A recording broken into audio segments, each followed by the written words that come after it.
Good afternoon, everyone. Thank you to the October 7, 2025 Martin County School Board Workshop. I'd like to call this meeting to order, and we will now do the Pledge of Allegiance. Pledge allegiance to the flag of the United States of America and to the republic for which it stands, one nation, under God.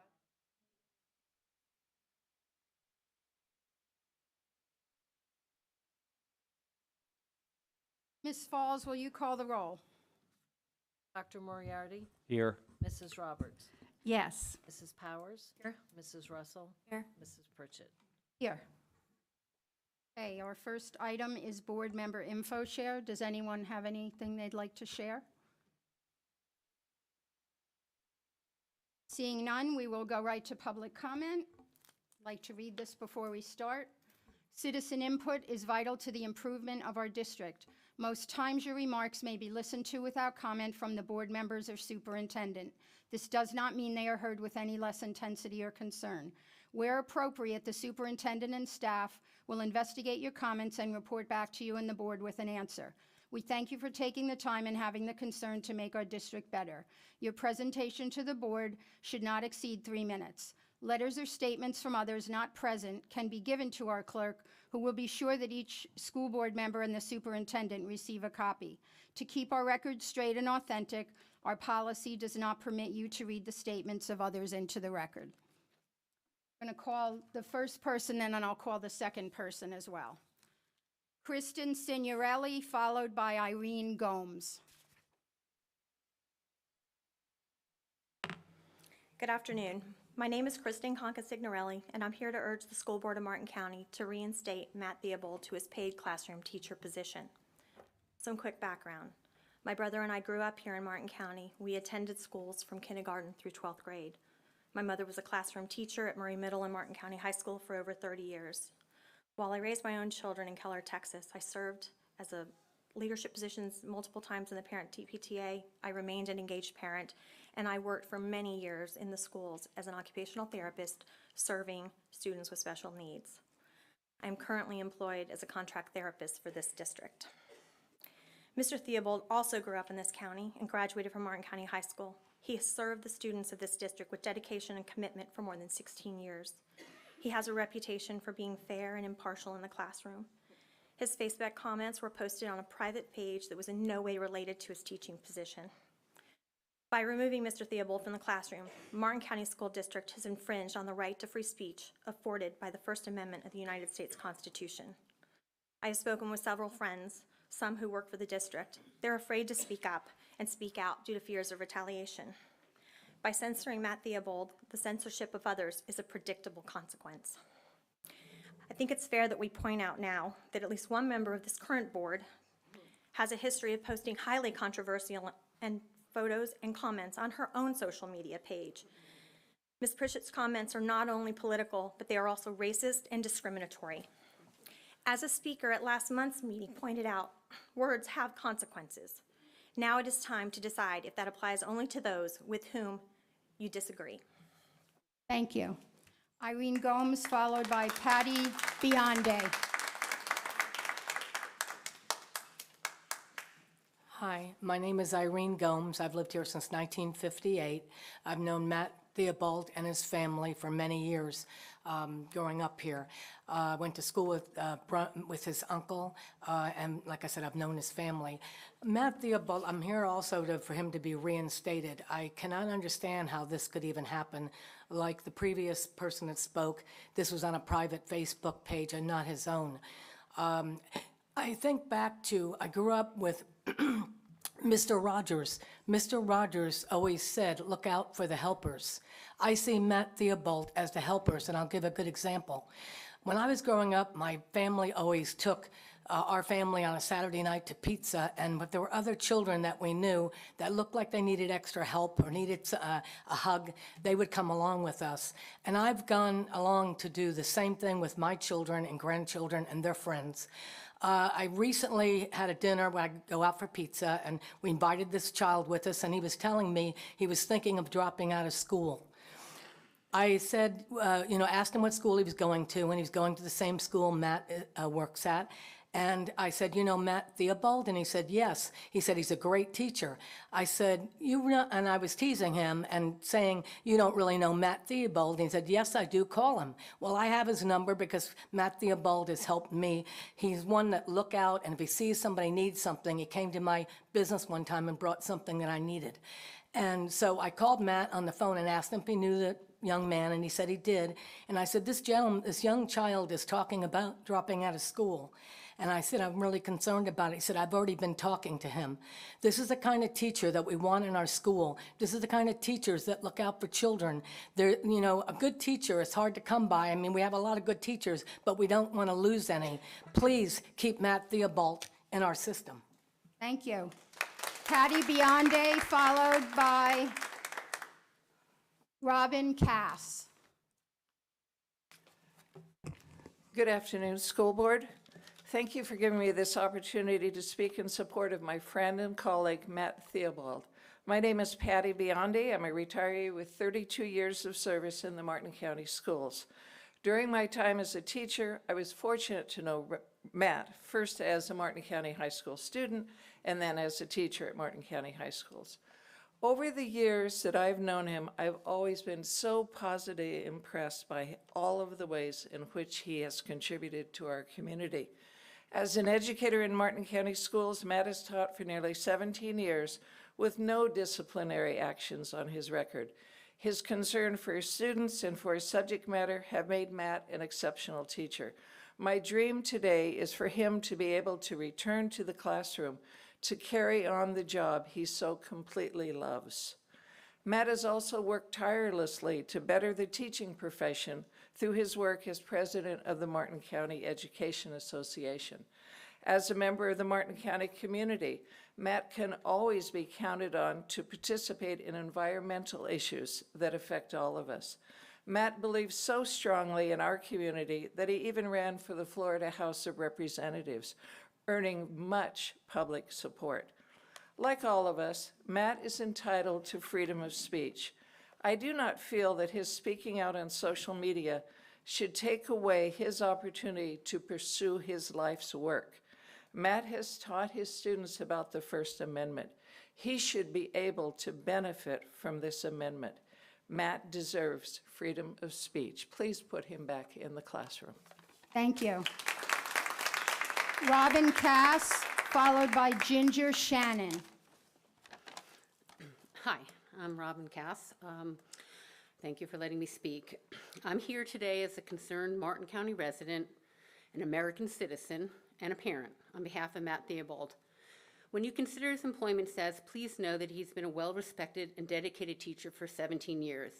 He's been involved in his community and even selected by his peers to represent them as a president of the Teachers Union. He has impressed me as a warm and kind person. While he may have shared opinions that many or some in our community oppose, he did so on a private social media page with the expectation of discussing his views with people he knows. All U.S. citizens should be able to discuss differing concerns and views, even if uncomfortable or unpleasant, to encourage free speech, civil discussion, and exchange of ideas. The First Amendment guarantees all Americans the right to speak freely, and the Constitution also guarantees a right to privacy, not to have our personal lives invaded for political purposes. These protections exist regardless of one's political point of view. Finally, please remember that Matt did not bring that discussion to his classroom, and he has remained consistently committed to keeping his classroom 100% free of political bias. Please support this outstanding teacher, dedicated family man, and involved community member by allowing him to resume his admirable work as a teacher in our school system. Thank you. Ginger Shannon, followed by Marty Bielecki. Good afternoon, Superintendent Maine and school board members. My name is Ginger Shannon. I'm a retired teacher here in Martin County. I taught here for 33 years here in Martin County, the last 20 at Martin County High School. I absolutely loved every minute of it. I love teaching so much. And when I was approaching retirement, I looked around and I thought, my goodness gracious, I hope there's people that enjoy it as much as I do and will follow in my footsteps maybe. I had such a good tenure everywhere. And lo and behold, there was a young man that came at the school at Martin County High. He was there for a couple of years before I retired, and I got to know him, and I said, he's perfect. He's perfect. He was enthusiastic. He was intelligent. He was committed to his students. He had full of character and integrity, and he stayed here in Martin County as a former graduate of the high school. A lot of times our students leave because they don't want to stay around here, but he stayed to commit himself to Martin County High School, and I commend him for that. When I retired, I followed his career, and he has been such a leader for his classroom teacher, fellow classroom teachers, and he's been a leader for his advocate for his students. And when I found out that recently he was going to transfer to Spectrum, I was doubly happy, because you know what? I have a soft spot in my heart for Spectrum. I worked there at night when I was teaching at Martin County High as a tutor. And those students need a good role model so much. They're at risk. They need someone with the integrity and the character of someone like Matt Theobald. You know, I have to say, Charlie Kirk was very controversial himself, and yet he promoted free speech. His college campus tour was all about that. Debate the issues, debate things, exchange ideas. And that's what the First Amendment, it's our First Amendment, God forbid, of the United States of America. And we are allowed to have controversial ideas and thoughts, and we need to have differences of opinion. But please respect what a wonderful teacher. We can't afford to lose a good teacher like him. It's hard enough in this county to get, we're at the bottom of the barrel in salaries as it is. We can't afford to lose a good teacher because it's very hard to recruit them here.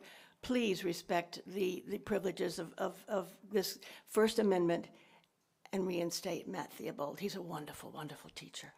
Thank you. Thank you. Marty Bilecki, followed by Joe Salsamendi.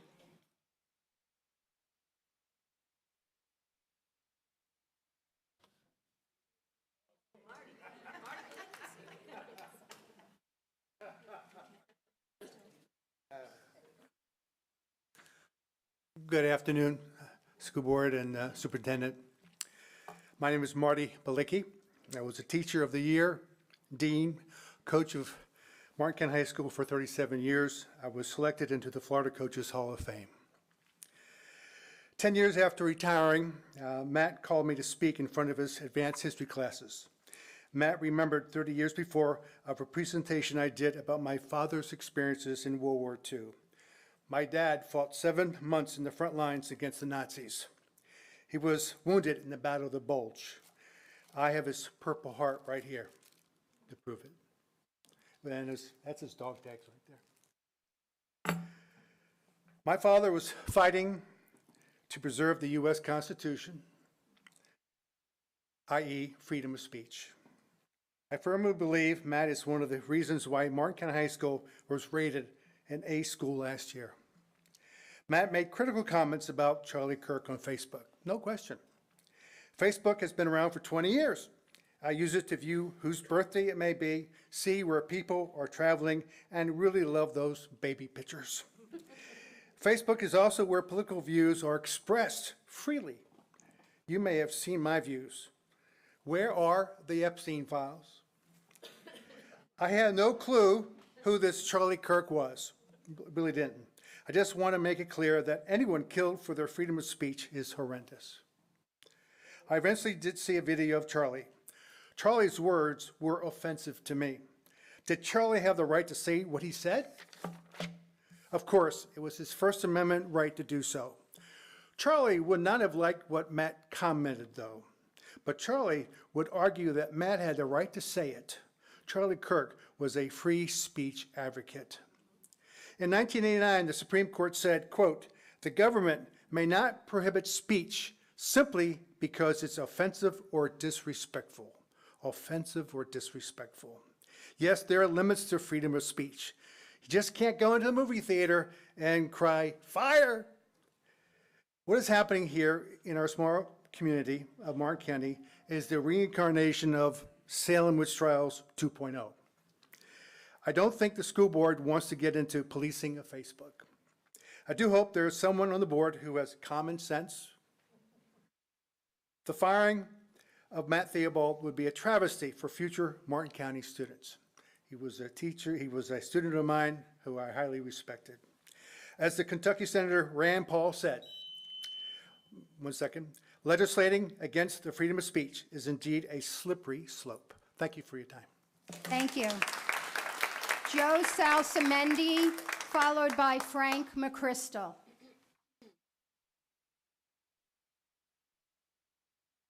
I do not know Matt. I know of his accomplishments. And listening to everybody else, it's even more impressive than what I knew.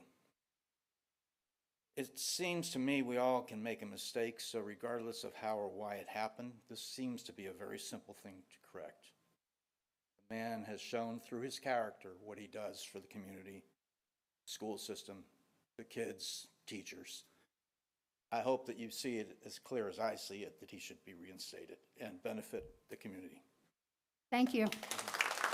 Frank McChrystal, followed by Mary Jo Theobald.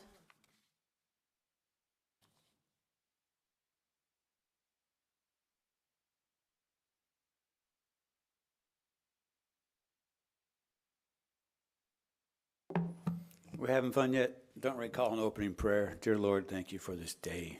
Thank you for these people in this room. Please, Lord, let us get along a little better.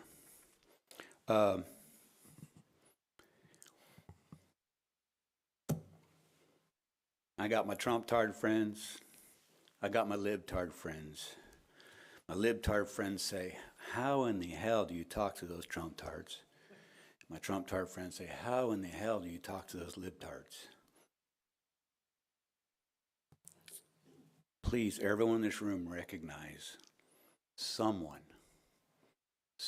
wants us to devolve into civil war. Okay? So that's all I have to say about that. Now, I didn't know what was going on here tonight, but the Theobald thing, I may disagree with every fiber of, I'm guessing, Mr. Libtard Theobald's soul, okay? But I always think of the Marines I've talked to, and they always come down on one side of this issue. The guys that watch their buddies bleed and die, and they'll say, yeah, man, I disagree. I was a libtard at one time. I disagree with everything you have to say, but I believe in your right to say it because that's where we live in the United States of America. Now, things are a little crazy these days. I would say to anybody, if you're going to do something controversial, just hold off, wait till the next morning, sleep on it before you throw it out there to the world. The reason I came here tonight was I'm a substitute teacher and I've been all around the system, and I want everyone to know that Willoughby Learning Center is a very unique and different place. It is trial by fire every minute of every day, and the people that work there are special, and the potential for ignition is real and every day. I mean, I'm an adrenaline junkie, so I like going there, but that place wears me out. And what I'm saying is this: if there's ever one school you need to treat uniquely and never ever do anything to understaff it, okay, it's Willoughby Learning Center. They need 2 people in every classroom, period. Thank you. Thank you. Mary Jo Theobald, followed by William Gist or Gist. Good afternoon. When teachers or people in general are afraid to speak freely on any subject, we have we have succeeded in self-imposing the suppression of free speech.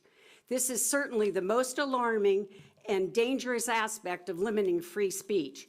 When we are afraid that we might lose our job or be persecuted because of what we say, and we feel safer by not saying it, then government and institutions have effectively eliminated free speech as defined in the Constitution. Matt Theobald has been denied his constitutional guarantee of free speech. For the past 43 years, I have been privileged to be known as Matt's mom, and I am so proud of the man he has become. I am proud of him for standing up for his and for all of our right to be guaranteed free speech without fear of intimidation as mandated in our Constitution. We cannot tell you how proud we are when we meet someone out on the street and they say Matt was their favorite teacher, or when we meet someone whose child was his student and they tell us what a difference he made in their lives. Matt is a lifelong resident of Martin County, a product of this very education system. He's never had a disciplinary action on his record. He ran a political campaign and never influenced his class on his views. After the horrific events of January 6th, he was commended for the fair and unbiased lessons that he taught. It seems very extreme and highly unusual to administer the punishment of the very worst kind for a first offense. His name has been disparaged, his reputation has been harmed, and his livelihood and his ability to support his family will most certainly be impacted. We were surprised there were no warnings, because parents, members of the community, and members of the school board may have different opinions from Matt. It does not make those opinions any more valid than his. What is apparent here is that an attempt to terminate Matt Theobald's employment from this district is an opportunity to rid the district of an advocate and a voice for students and teachers and weaken the organized union that supports them. It would be fair to consider Matt's side of the story, not just listen to the noise of the people who oppose his views. It's well documented his personal opinions have never invaded his classroom. Thank you. William Gist, followed by Margaret Cox.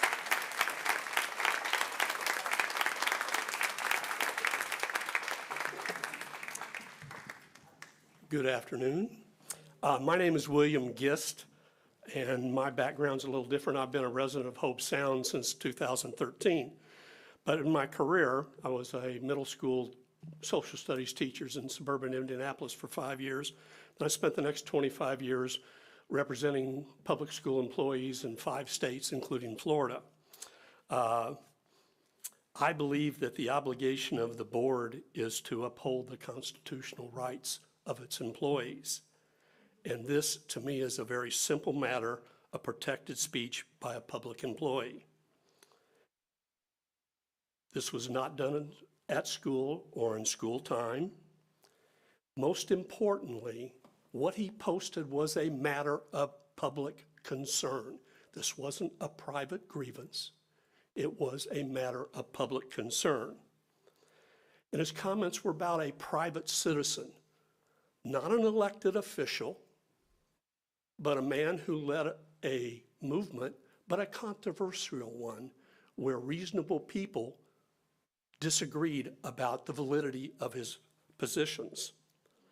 When I read the letter from the Commissioner of Education that was published on my news feed, the first thing I thought of was the movie Animal House, when the dean put the Delta House on double secret probation.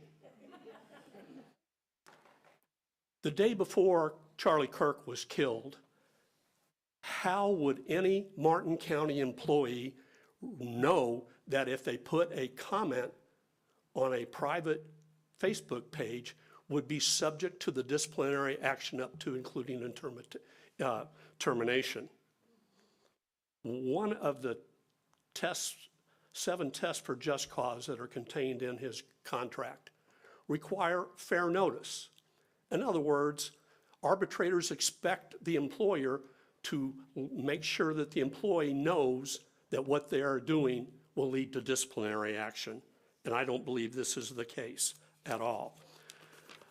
The case I used when I was representing teachers with this kind of issue was the 1983 course of Connick versus Myers. And the court made very clear in that when a public employee talks about a matter of public concern, that is protected speech. And I urge you to reinstate this man, even though you may not like what he said, but he had a constitutional right to say it. Thank you very much. Margaret Cox, followed by John Jocham.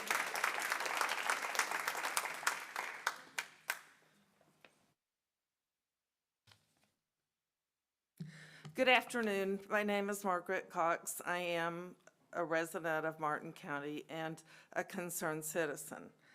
I am here to talk about Matt Theobald, and I understand he has been a very dedicated educator for the last 17 years. I have been thinking today, and the last month actually, I'm still sort of reeling from everything that's happened with the death of Charlie Kirk and the school shooting, and then deaths after that, you know, because of Charlie Kirk, people have been shot, and the gun violence is absolutely horrible.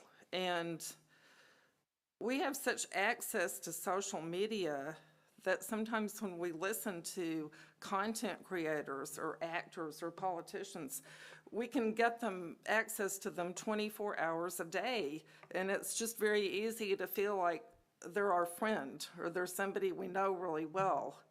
But in actuality, they're not. I mean, it's not that they're not influential and can't have a positive impact on our life, but it used to be we didn't have that kind of access. With Matt Theobald, he's somebody that we know personally, that our students know personally, that actually does have a direct impact on people's life. And so I think it's more important to look at it in this context rather than to be angry over something he said over a social media influencer, a political influencer and content creator. Thank you very much. Thank you. John Jocham, followed by Joanne Wetzel. My name is John Jocham. I'm a Stuart native. I was published as a teenager. I've been quoted on Yahoo Finance. I've been in USA Today. I happen to be a 4-time best-selling author, and I even taught college. Today I'll talk about some things I think folks are going to be chatting about with this teacher. I'll talk about the elephant in the room that nobody has addressed so far. I'll give you my thoughts and an alternative solution. I imagine some of you are going to come up here and say it's about First Amendment right, freedom of speech on the teacher. The other side's going to say, well, liar, liar, pants on fire. You're an at-will state. The teacher is glorifying a school shooting. You will find ways to terminate or keep this teacher. The value you place on student safety and well-being is going to be one of your things. Taking a different point of view, Susan Mulcahy graduated from Martin County High in 1983. She was the editor of NBC News in Tampa. That market goes over to Orlando. She's currently a substitute teacher for you. The elephant in the room is on June 12th, 2016, the Pulse nightclub shooting happened. That was one of Susan Mulcahy's stories. 49 people were shot and killed. 53 were wounded. As people here know, or they should know, that Omar, who did the shooting, in year 2000 was expelled from Martin County High School for fighting in the math class. Then he went to Spectrum, the alternative choice. So as a school district, you had a student that became the #2 mass shooter and killer in the United States of America. That is your history. It is on you, should you retain a teacher that glorifies a school shooting. You should just ask, will the probability of a school shooting increase, decrease, or stay the same should you retain this teacher? Well, glorifying a school shooting, you guys being the school district that taught the number 2 mass shooter killer in the United States of America, you may take a point of view that's a little bit different than most. The alternative is to pay the teacher 2-year salary, have them educate people in the Martin County Jail to teach them how to read. That is the alternative. That is a safe alternative. Thank you. Thank you. Joanne Wetzel, followed by Sam Hay.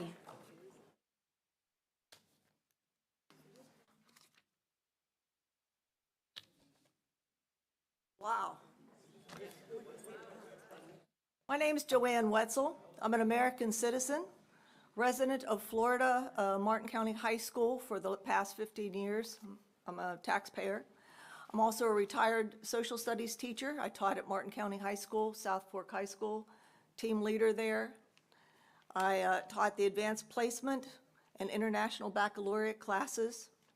I'm the past president of Florida Council for the Social Studies, and I'm one of their director emeriti for the same organization. Let me state for the record that I do not condone or celebrate an assassination of Kirk or any other political celebrity. And why? Because our founding fathers wisely placed the freedom of speech, religion, the press, assembly, and petition at the top of the Constitution, and for a good reason. And that good reason is because it protects truthful and honest opinions, not obscenity, not fighting words, not false advertising, but it allows for discussions and civil discussions and exchange of ideas to happen. Now, for those of you who may not know, Charlie Kirk was a very controversial figure. He was an advocate for many things. He advocated for, among other things, the execution of an American president. Did you know that? He advocated stoning death of LGBTQ plus individuals. Did you know that? That's pretty violent. It is. Go research it. You can find it. It's out there. He advocated for the return of Jim Crow laws. He advocated for women to lose the vote. He advocated for their submission to men, telling young girls to leave their dreams and passions behind unless they were simply interested in becoming mothers. He advocated for the rejection of empathy, said it was a weakness. He advocated banning separation of church and state. He advocated closing public schools. He advocated for Second Amendment rights, even at the cost of some gun deaths every year is acceptable. Pretty radical stuff. I don't see anything that radical in Matt Theobald's private Facebook page. School boards and school districts are supposed to be apolitical organizations, so when I saw your post for thoughts and prayers on the Facebook district page, I was wondering why you had not given thoughts and prayers to other political assassinated victims during the past year, or the children who were killed in a mass gun shooting on the same day as Kirk. Your time is up. I did give you over 3 minutes. Sam Hay, followed by Bob Mackinson.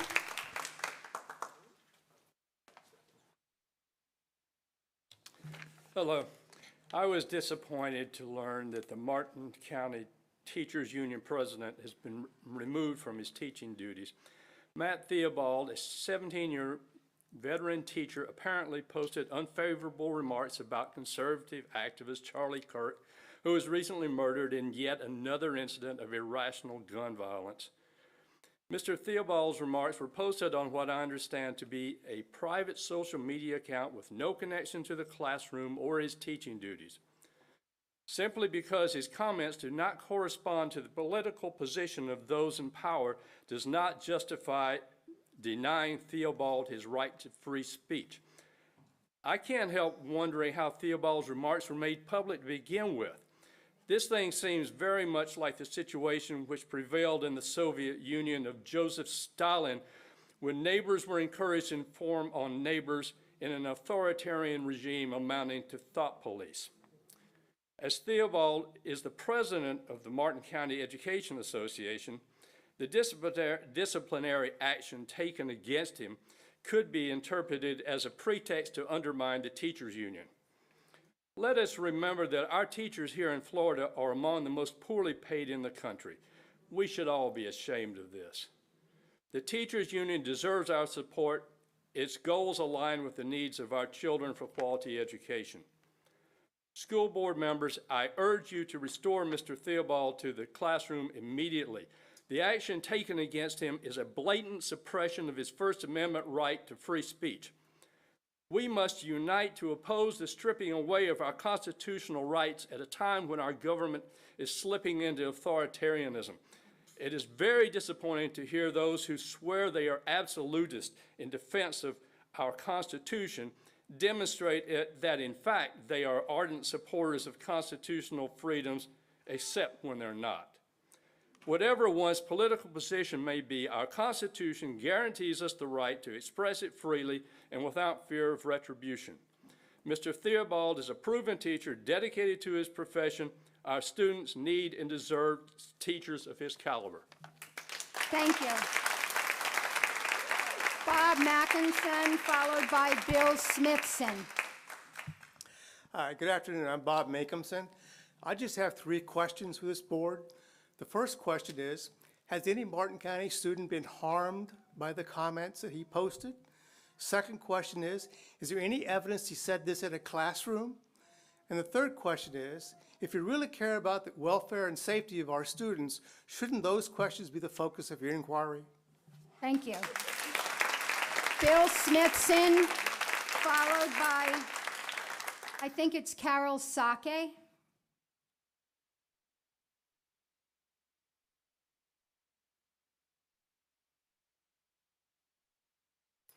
Okay, hi. Madam Chair, Superintendent Main, and members of the school board. I'm here to speak on behalf of Matt.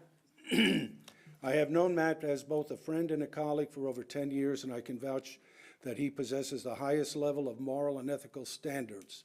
He lives his values every single day, whether in his personal life or in the classroom. Matt is not known for bringing his personal religious or political views into his teaching. I know for a fact that the faculty and students at Martin County High School have nothing but the highest regard and respect for Matt. I spend most of my time substituting there. So I know for a fact, I know many of the faculty, I know many of the students that have gone through his classes.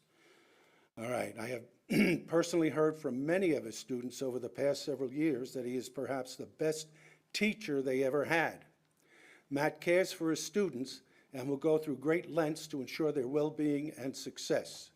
I find it incomprehensible you would even consider terminating a 17-year veteran teacher with an impeccable record and stellar credentials. I hope you think very carefully and objectively from all the comments you've heard today, the emails and phone calls you've been receiving before you make a final decision as to Matt Theobald's fate. Test your empathy and moral character, and think how your decision will impact the life of a loving father, loyal life partner, lifelong Martin County resident, community leader, and above all, a 17-year veteran teacher who has devoted his life to educating the youth of this county. Please do not let political biases and personal vendettas influence your final decision. Do the right thing. And being that I got a couple of seconds left, I just want to say, if you were to really go through the social media accounts of all your teachers, you would have to suspend more than half of them. So this really looks to me like a personal vendetta. I don't know whose it is, but like I said, there is a lot of stuff that's gone on out there. I personally, anybody I know, will never condone the shooting of anybody for exercising their political rights, all right? But the controversy was not the death, was what he represented, all right, and giving a hero's send-off. Thank you very much. Carol Sake, followed by Michael Pinella. Good afternoon. Anyone who's paid attention, especially these past few years, knows these proceedings and our input are a little more than performative, but yet I persist and I congratulate all of you on being here as well. I have personally witnessed this district do nothing for a student experiencing significant abuse issues on social media. When that was addressed with the district, the parent was advised that because the abusive allegations were on social media, they were outside the oversight of this district. That circumstance caused significant physical, social, emotional, and long-term damage to that student. Ironically, the district couldn't or wouldn't protect that student, but finds the authority to wield that power over teachers with a special extra focus on the one who happens to lead the union. How many times has this board convened to extend the no pay beyond 5-day suspension? I'm sure that special meeting has nothing to do with someone's position in the union. As leaders in this community, you have the opportunity to demonstrate that there is a place for dissent in the conversations of adults, and that although privacy is not guaranteed on the internet, as long as teachers aren't bringing their personal views into the classroom, they are allowed to exist outside those classroom walls as fully functioning, constitutionally protected Americans, just like each of you. Mr. Theobald had the illusion of privacy when discussing the subject, not on his own personal social media, but in response to his mother on her private Setting Facebook page. Instead of engaging in debate, a friend copied his words and in the cowardly way plastered them on open forum sites instead of engaging themselves in debate. That is the act of disruption in the community. I would further argue that Mr. Theobald showed considerable restraint in not engaging in debate, not because he was not able to more articulately express his views, but out of respect to the district and his responsibility to avoid public controversy. Matt loves his family, his students, his job, and his coworkers. He believes in participation in government, the foundation and principles of this country, and fighting for the underdog. I wanted to come here today to speak to him and to speak to you and show him his true values have had an impact on those who've seen him in real life, not just in the heated moment that he never intended to be made public and certainly has never been accused of bringing to his classroom. Thank you. Michael Pinella, followed by Mindy Square.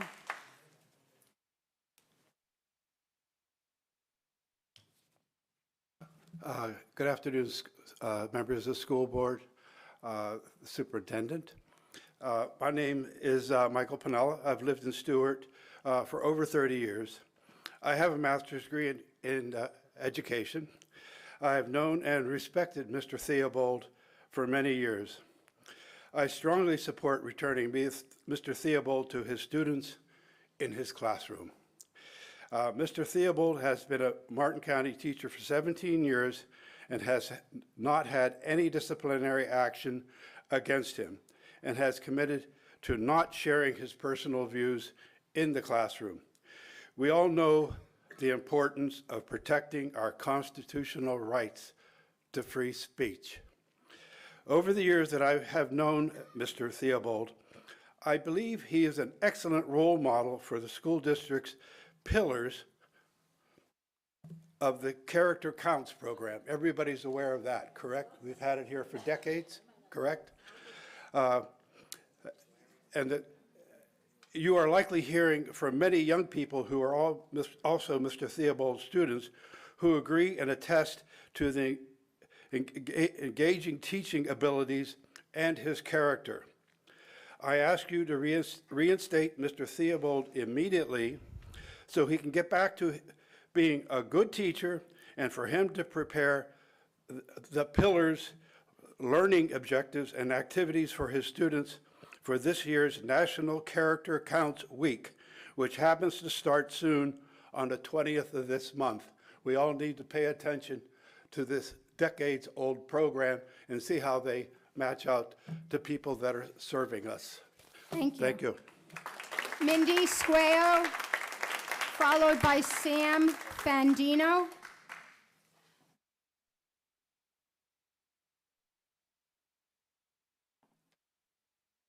Good afternoon, Superintendent and members of the board. I disapprove of what you say, but I will defend to the death your right to say it, Voltaire. If we don't believe in freedom of expression for people we despise, we don't believe in it at all, Noam Chomsky. Everyone is in favor of free speech. Hardly a day passes without it being extolled. But some people's idea of it is that they are free to say what they like, but if anyone says anything back, that is an outrage. Winston Churchill. As a tax-paying resident of Martin County, I'm deeply concerned that the termination of an exceptionally well-qualified, experienced, and exemplary teacher based on a clear violation of constitutional First Amendment rights will lead the district into a long and costly legal battle. I would much rather see the district use funds that will be wasted defending a lawsuit put into funding for arts or other academic programs.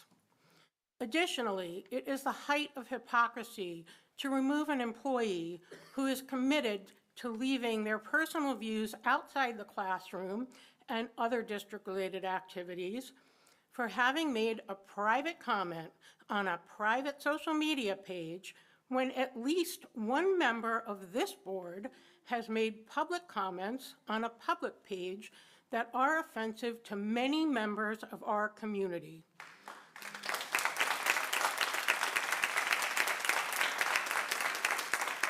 All district personnel should be treated equally. I urge every member of this board to cease this baseless course of action, reinstate the teacher to the classroom, and get back to honoring their oaths of office by focusing on making Martin County Public Schools the schools of first choice for every student in the county. Thank you. Thank you. Sam Fandino, followed by Debbie Fontaine. Hello, Mr. Main and members of the school board. I was gonna write something, I couldn't get the thoughts out on a page. I'm a current student of Mr. Theobald. I take his economics honors class at Spectrum. I don't think anyone at Spectrum is at Spectrum because they're having an easy high school experience. But I think what makes all the difference when you go to school is knowing that the teachers that you have care about you and that they really care about the subject. And you know, and Mr. Theobald cares. It was evident the first time I met him. It was evident every time I walk into his classroom. Even before I talked to him, I knew he cared because his room was so decorated. I mean, it must have taken him hours. He's got books from all of his subjects. He's got newspaper things hung up. He's got so many like metal stickers from all the places he's visited. He's even got a model train that he took the time to build with another student a Friday evening, which I think is just exemplary of the kind of character that he is, you know, the kind of person he is. You know, I don't know if any of you guys really care. I don't know if any of you guys are debating what to do, but you know, if you guys really care about the kids in the classroom, what we think, what we want, I think I can speak for everyone who has Mr. Theobald, that we want him back. We want our teacher. Yeah, as far as his comments are concerned, I don't agree with what he said, but it really just doesn't change anything. His topics are political, you know, economics. We were learning about communism and socialism. And not once would I have ever guessed he held any views which way or the other. He's the definition of a nonpartisan professional. Yeah, I really want to thank Mr. Theobald because he made every day easier, made every day easier, not just for me, but you could tell the other students. So if, you guys are looking for a way to decrease school shootings, the way to do that is to have Mr. Theobald in the classroom. Because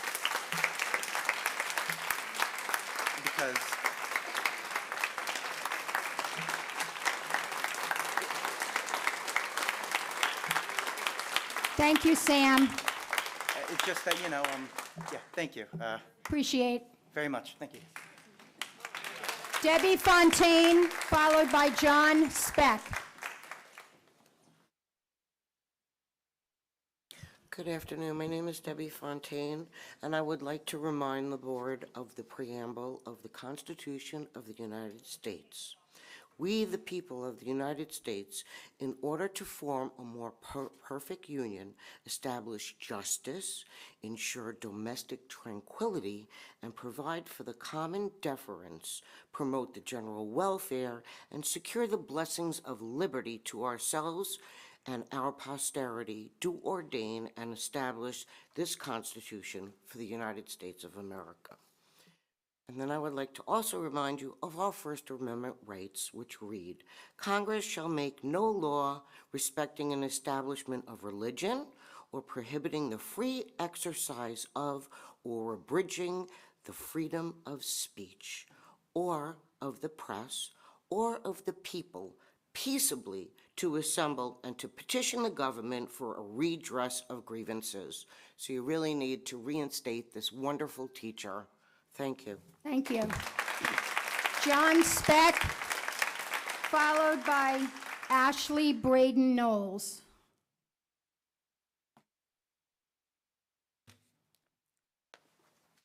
Good afternoon. I'm a teacher at Martin County High School. I've been teaching for 6 years, and while I'm not here to address anything about Mr. Theobald, I'm here to address the recent changes to the grading policy here in this county. Specifically, the rule that no student may earn less than a 50% even if no work has been turned in. This policy sets a dangerous precedent. It tells our students that effort doesn't matter and that failure will be erased for convenience rather than corrected through learning. I've been a teacher here for 6 years, and I know when to choose my battles carefully, and this is one I can't stay silent on. Grades are not just arbitrary numbers. They represent what a student has actually learned and mastered. To artificially inflate them, in effect, is to falsify them. Would you trust a doctor who passed medical school with a 30% average? Would you board a plane with a pilot who has never passed their licensing tests? Of course not. Now, I realize that comparison might sound hyperbolic, but it makes an important point.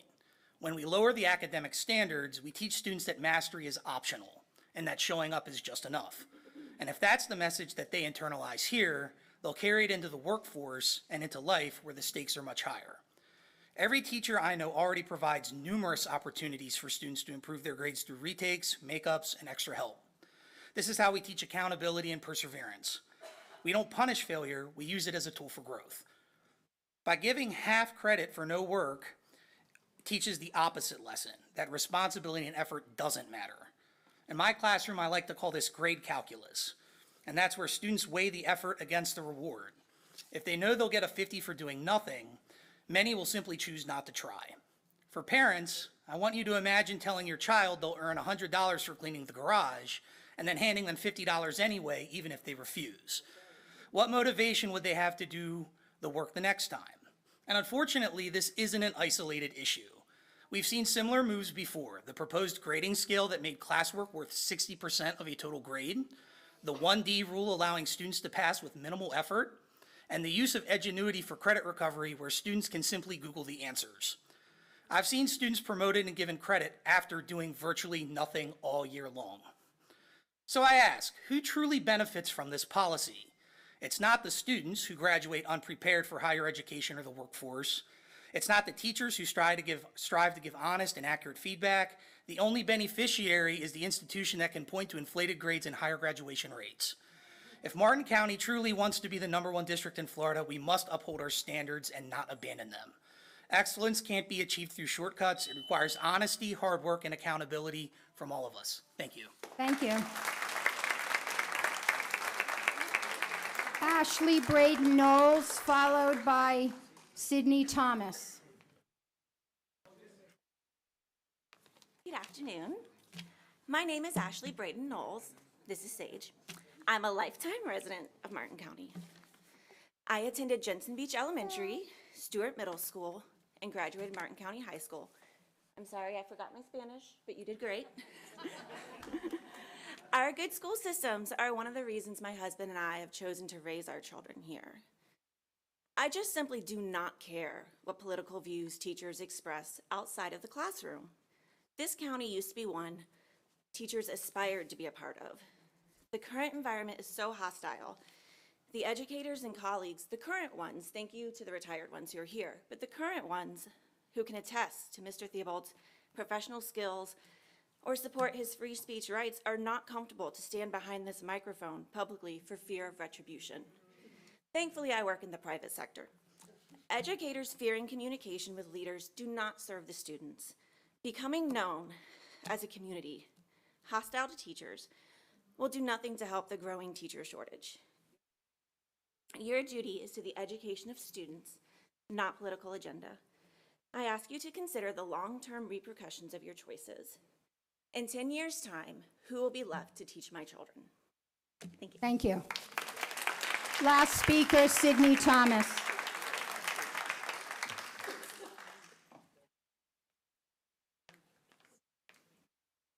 Good afternoon.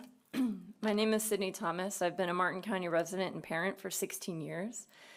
I'm also a former Martin County School District employee as a program specialist. I had the opportunity to meet dozens of educators here. I unsuccessfully ran for school board last year. I bring that up because it gave me an opportunity to meet many more of our Martin County School District teachers and administrators. I have never met a more authentically passionate educator than Matt. The teaching profession is a nearly thankless job. Any conversation or interaction that I had with Matt was always focused on what was best for public education and the students in Martin County.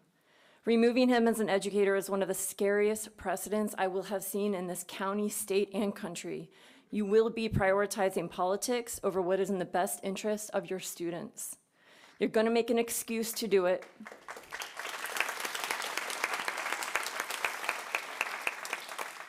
You're going to make an excuse to do it. You're going to say it's community outrage. And I would beg of you to look at how many people showed up here today. And here's the outrage if you choose to remove him from the profession. I beg of you to look at world history and the action that you are considering taking and rethink your decisions so you have the opportunity to stand on the right side of history.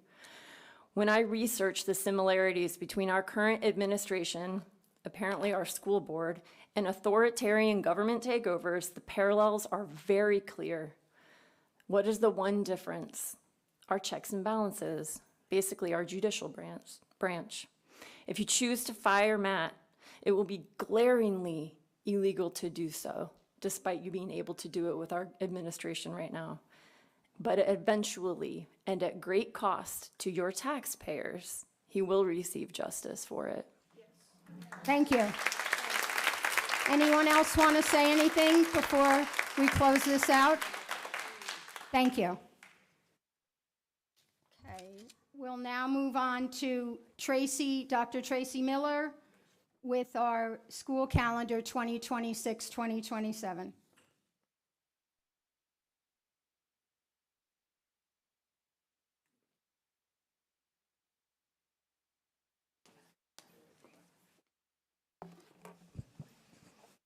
Thank you. Good afternoon, Madam Chair, Mr. Superintendent, members of the board.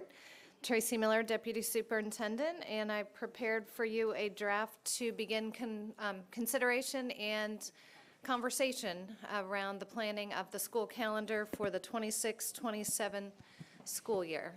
So included in your packet, you received a copy of what I have also here on the screen. And if the board pleases, I can just go through some highlights and let you know what's included with it, and then open up for discussion, changes, and anything like that. Sounds good, thank you. Okay, you're welcome. So the school calendar that is prepared before you starts with the August, sorry, let me just scroll here.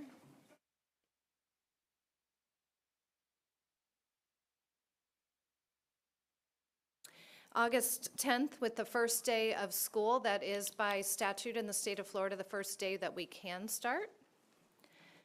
I did check, both St. Lucie and Palm Beach County have their calendars published, and they are also looking at that date as the start date.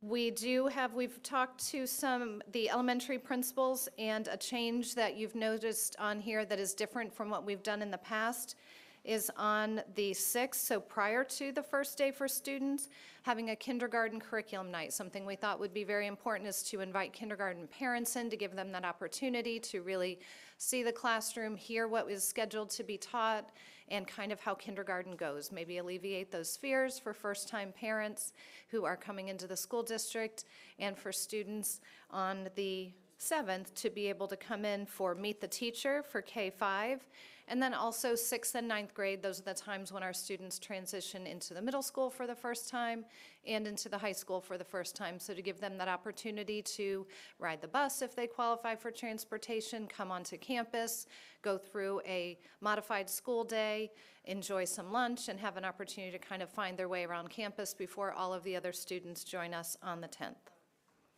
Following that would be curriculum nights for elementary and middle, and we do divide those up, or elementary, middle, and high, you'll see on there. We do divide them up for different nights because we do recognize that parents in our school district may have children in multiple grade levels and multiple schools, and we don't want them to have to choose which child's curriculum night they're going to attend. Would you like me to pause after each month, or do you want me to go through? You can just keep going until someone has a question. Okay. By contract, the MCA contract includes 6 days that are specified for holidays. So those are indicated just for convenience in red. Labor Day is one of them. So I just indicated Labor Day, and a 1 just means that's one of the 6 days when students and teachers would be off. Then we right away hit the midpoint of the first 9 weeks. And then this year, Rosh Hashanah is on the weekend, so just indicated for staff and for planning purposes not to schedule events that night before. We are requesting an early release day toward the start of the school year. Early release is important to be able to look at student data, especially at this time. We've got beginning of the year assessments happening, and we also have professional learning that takes place for teachers and staff so that they can make sure that they understand the needs of their students. And I was remiss by not going back and sharing that also per contract, we have a certain number of teacher work days and professional learning days that take place before the start of the school year, and those are indicated here in blue. Also, part of the MCEA current contract is an optional teacher work day, which is a flex day. And that just means that a teacher has the option that if he or she chooses to work on that flex day, the optional day, he or she could then choose to trade that out, flex that day for a different work day throughout the year to be able to meet individual teacher needs. Then moving on to... I'm sorry, Dr. Miller, what is the flex day? The flex day is... No, what date is it? Oh, I'm sorry. It is July 30th. Okay, thank you. Yes, you're welcome. Then we have a non-school day on the 21st of September. And then moving on for the remainder of the first 9 weeks, I did indicate FTE Survey Week, and just a little plug, we are currently in Survey Week for this year. It's very important, if parents haven't heard, that it is an important time for us to take an accurate count of the number of students that we have in attendance and enrolled in our school district. So really important for students to be here that week. So we just have a little note to make sure that we don't have early release or days off during that time. And the end of the first 9 weeks would end after 43 days in October. You'll see that I do have some other dates indicated on the calendar. That's just for reference for planning. So Columbus Day is not one of the recognized paid holidays. So that's why it's not a day off or a non-school day and is not color-coded, but just for your reference as to when that would be falling next year. Then we have an early release day. Again, there's a lot of data, a lot of assessments, a lot of opportunity for teachers to really look at what their students need. So requesting an early release day pretty early on in the school year so that teachers can have that opportunity to adjust intervention groups, to really make good use of all of the instructional time and make sure that we're providing exactly what our students need based on the data that we receive. Progress reports, that is just our technical name for report cards for elementary. So you'll see those listed, progress reports for elementary, and then report cards posted for secondary schools, followed by the week later, conference nights. We do typically try to rotate conference nights for elementary, middle, and high, but what we've learned through years of doing this is Thursday nights are really tough for high schools because we have a lot of JV sports.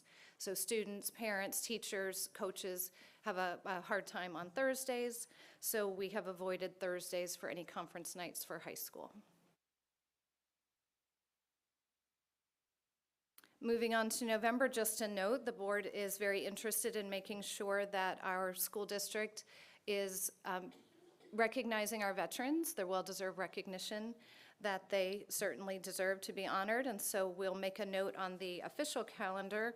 When I say official calendar, I'm referring to this, what everyone's accustomed to receiving. So the one that you see before you is just kind of for planning and discussion purposes, but this would be the published calendar for parents, traditionally English, Spanish, kind of one-stop shopping and easy, convenient location for parents. So we do recommend Veterans Day to be a non-school day for teachers and students to be off, and we typically have events that are scheduled here in Martin County to honor veterans. Midpoint of the second 9 weeks, just a point of note, and we do plan to include on the calendar maybe a little asterisk or information for parents to encourage them to check Focus.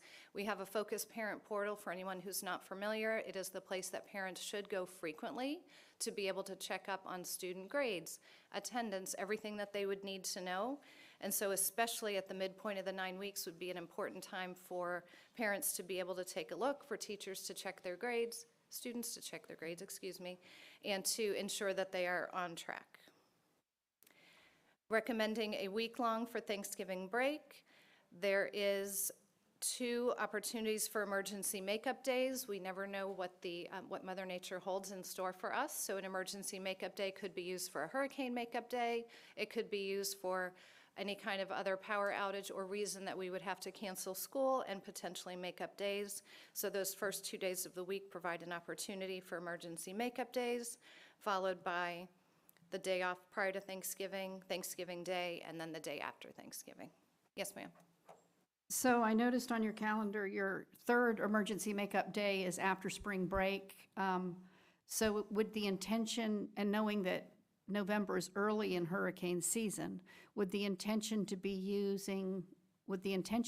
to use the first days for hurricane makeup dates if we need them to use the November dates? And that would be up to the discretion, of course, of the superintendent and the board to direct staff as to when we would use them, but we wanted to provide options where parents were notified that these would be the potential days. Should we need to be out of school for some reason, and should we need to make up those days, these would be the days. And traditionally, we've done the sooner the better. So in other words, if we've already missed a day prior to this time in the calendar, these would be the makeup days. And we've been very good in the past of notifying families pretty soon after an event happens as to when those days would be made up. But there are opportunities both semesters, as you pointed out, in case there are needs for makeup days either semester. So Superintendent Main, would the intention then be if we have an early hurricane in October to use the dates in November 1st? Yes. Okay, thank you. Moving on to December, the last day of the first 9 weeks would be the 18th with winter break. Customarily, it is a 2-week break. This would give 2 full weeks if you count the days in December, and moving into the New Year's Day holiday, that is one of the official holidays. You'll see that designated by number 3.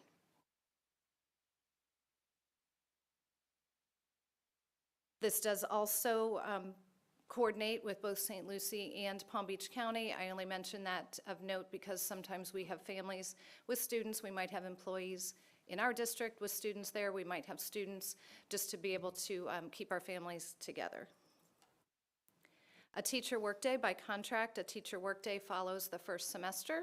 So there is a workday on the 4th. Classes resume for all students on the 5th. Progress reports would then be posted. Again, those are the report cards. Martin Luther King Jr. holiday, that is a holiday, so that is listed as number 4 on January 18th.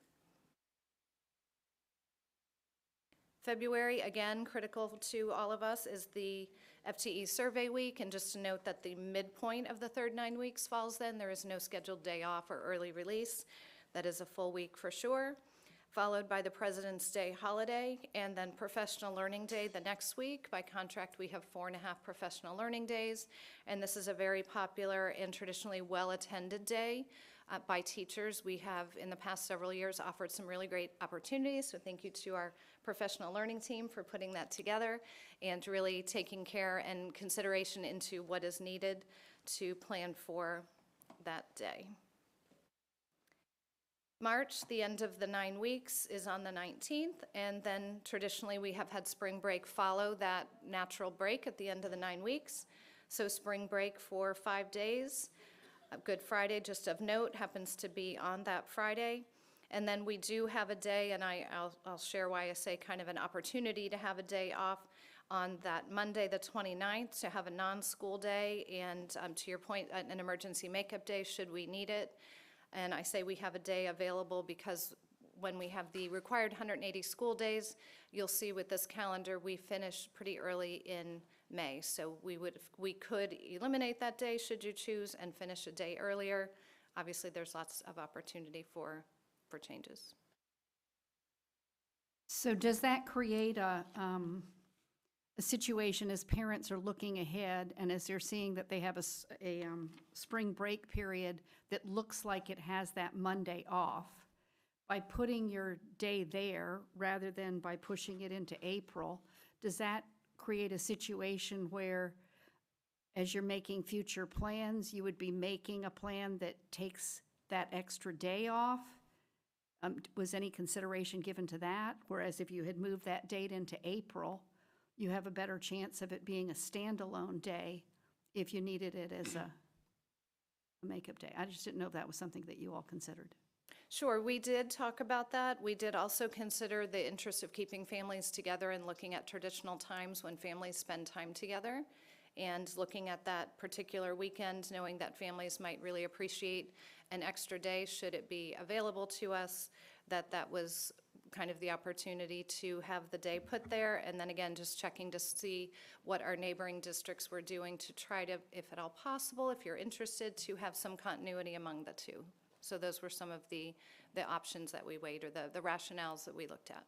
And is that what they're doing? They're doing a spring break with the Monday after being off? I will double check, but I believe that I recall that to be accurate. Yes, St. Lucie County has that as a teacher work day on the 29th, so students are off on that particular day. And then Palm Beach in March also has what they call a duty professional development day, no school for students on that day. So their spring break consists of 6 days, 6 school days.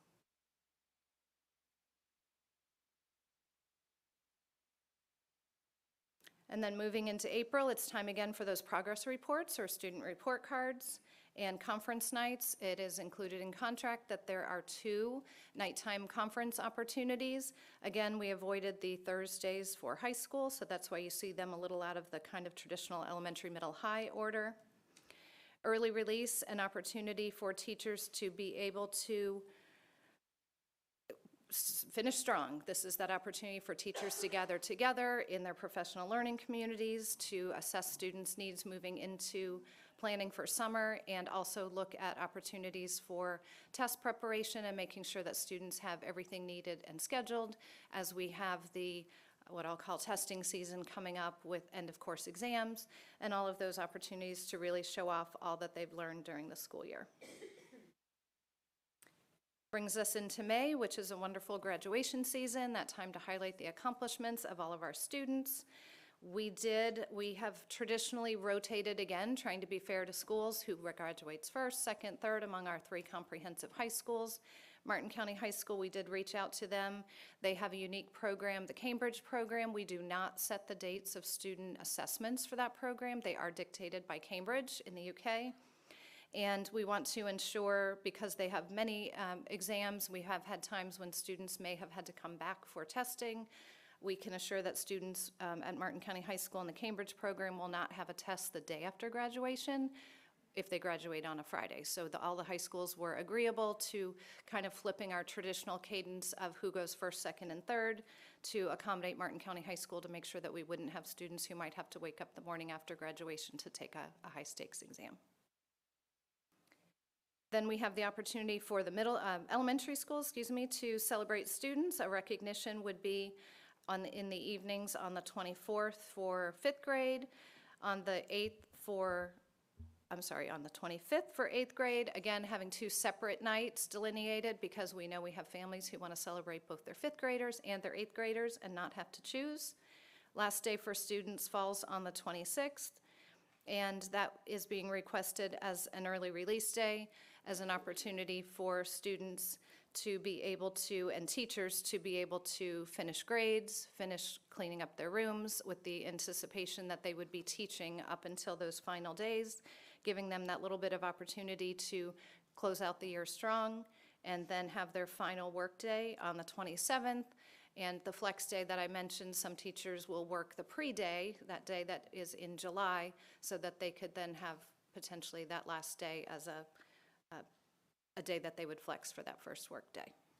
And that brings us to Memorial Day, which would be a paid holiday and gives us an opportunity to have a full month. We do have the requirement for summer reading camp for students in 3rd grade, and we do also have the opportunity at times for students who need some additional help in the summer to have a summer program, allows us for some preschool planning for summer, and then to have an entire month of summer school, should we choose to do that.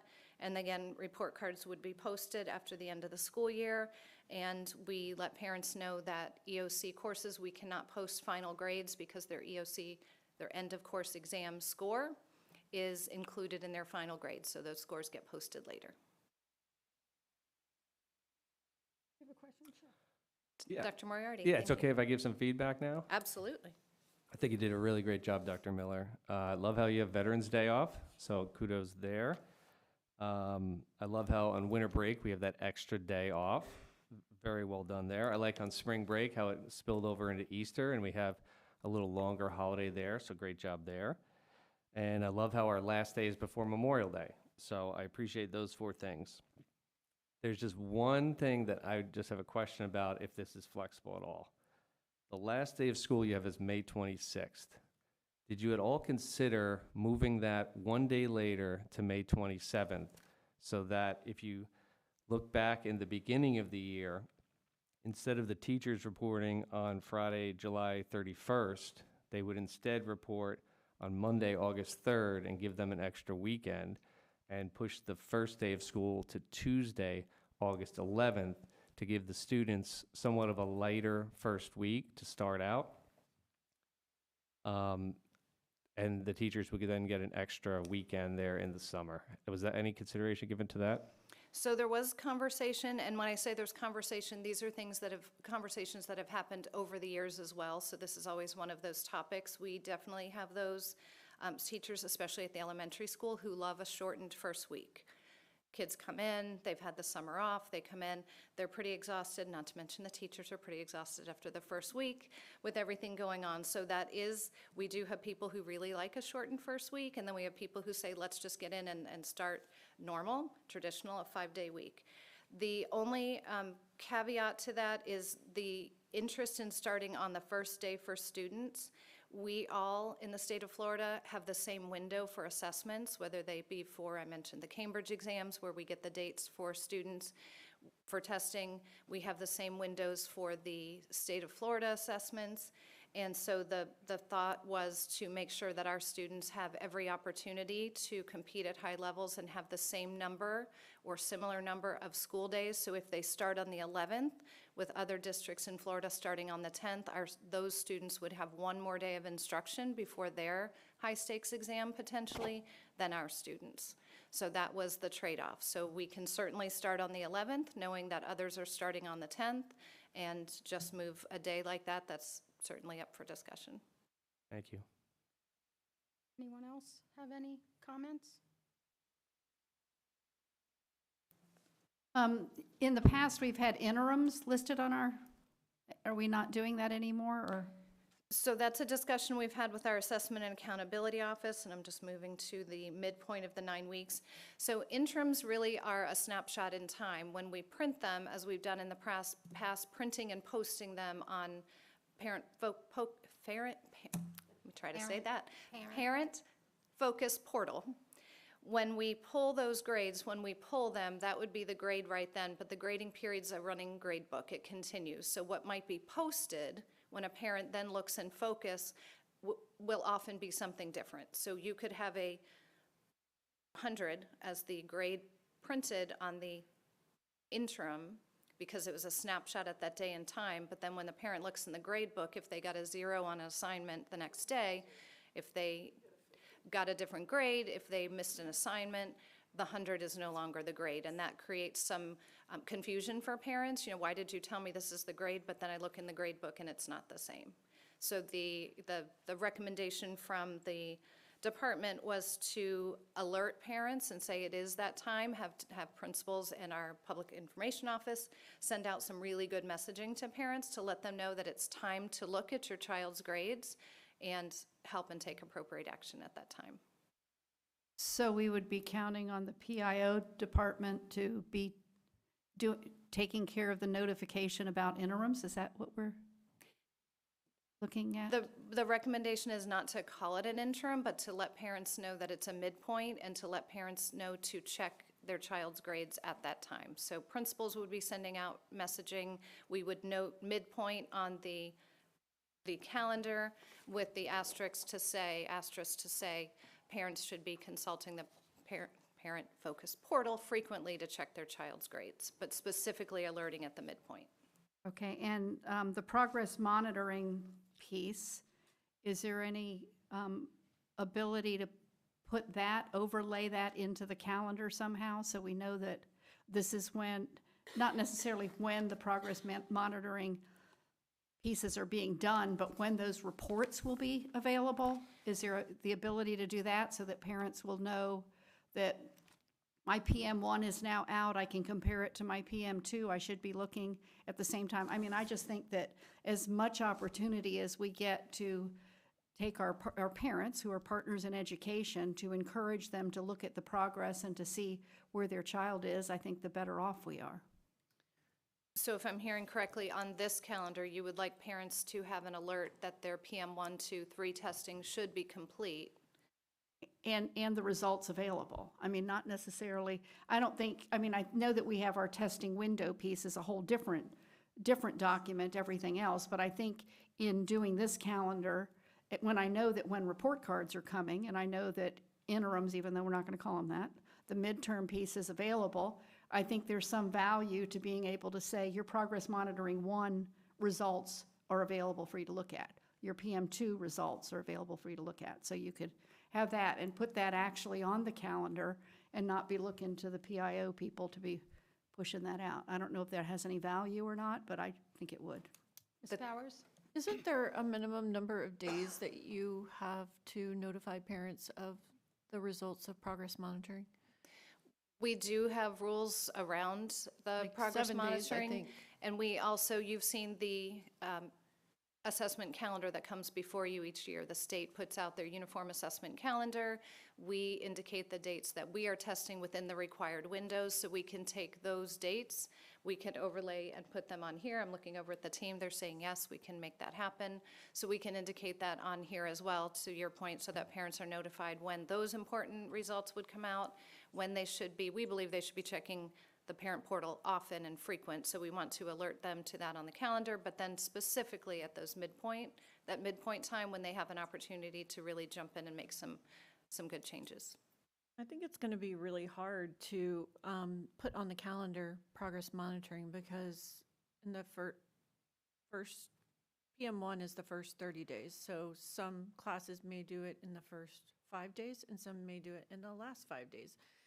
And some may do it all places in between. It's going to be really hard, but I do believe, and we should probably be making sure that those, I think the progress monitoring report, I know for our littlest VPK students, parents have to be notified within 7 days of the results and it's shared with the parents what those results mean.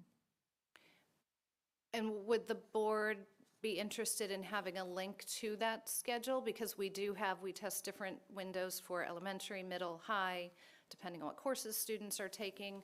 So it is kind of a lengthy list. Maybe if we did a hot link or something on there where parents can go right to the list of when those assessments are, because I think it's also important for them to know when the assessments are taken and then when the results will be available. Is that something of interest?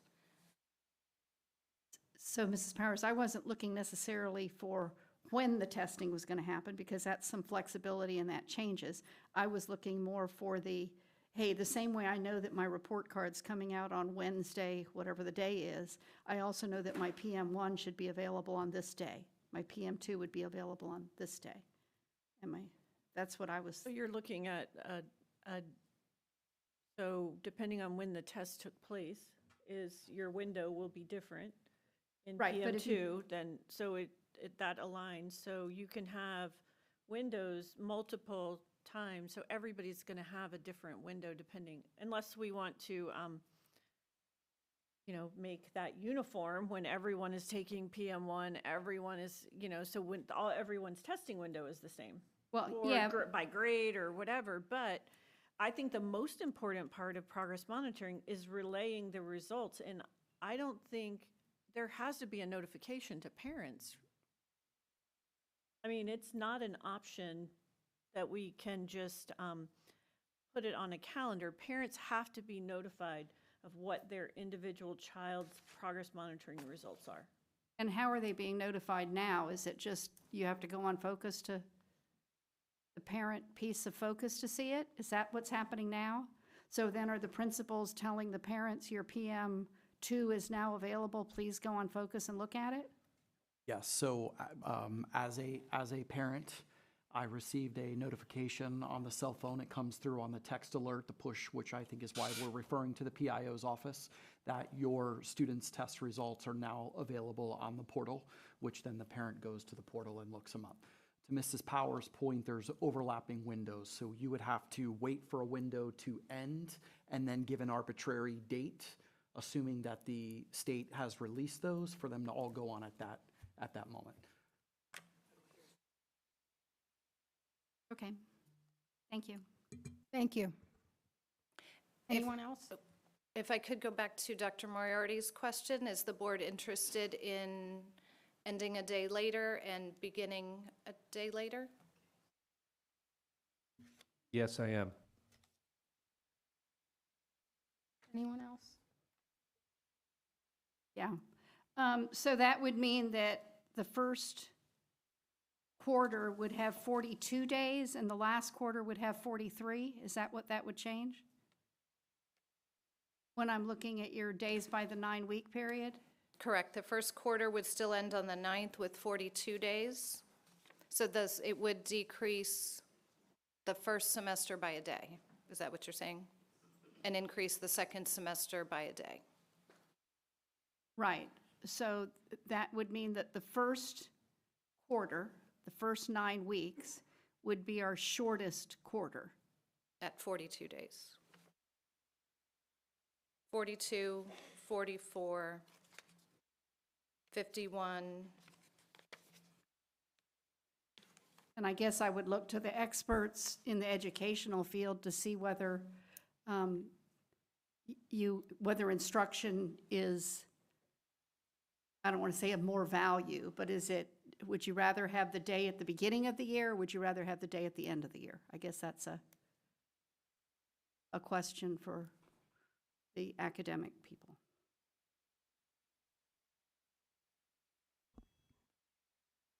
Is this working? Okay.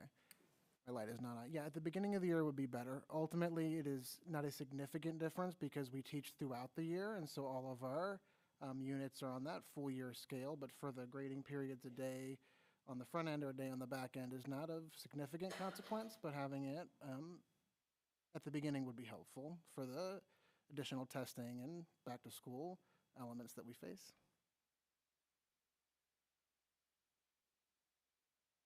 Thank you. So I therefore disagree with Dr. Moriarty and think that we should leave it the way it's presented. Anyone else? Okay. Keep it the way that it is. Thank you. Thank you, Dr. Miller.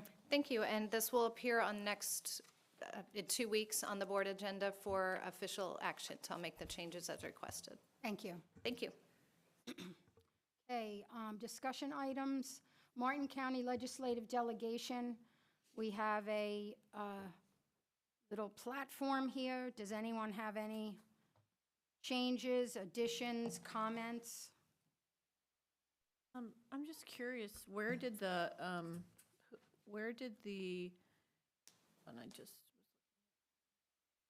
the elimination of the 10th grade ELA and Algebra 1 EOC, like, where did that come from? I don't think that we've talked about that yet. Okay, that's why I put it there, because that seems to be where the legislature is moving toward eliminating. So I didn't know if we wanted to adopt that as well or do something different. I was just kind of gleaning information from Greg Black and also on the legislative sessions, what they're talking about possibly doing. If we don't want to go that route, that's fine with me. I just put it in there as more discussion for this topic.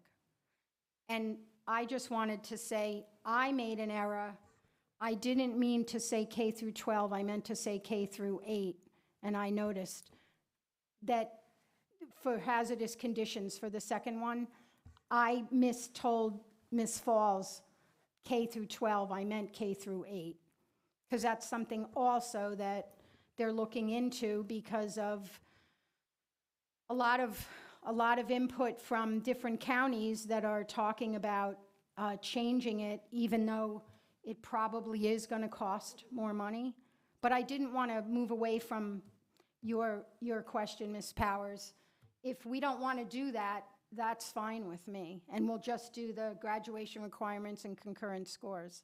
I just put it there because it was a discussion that I had with Greg, and he pointed me to the legislative, what they were talking about possibly doing. So you whatever pleases the board. Yeah, I'd like to understand more about that. Sure. Because I didn't really hear, it never really came up. I guess there was some push on the House side. Right. Or the Senate side, I'm sorry, but the House was not coming along with that, eliminating those high stakes Right. tests. To me, it's like, if those are going to be eliminated, are we going to need the concurrent scores? Because that kind of, Well, like I said, I put it there because of my discussions, but we can remove that completely and just do the graduation requirement concurrent scores. I'm fine with that. I just wanted to bring it out as a discussive topic.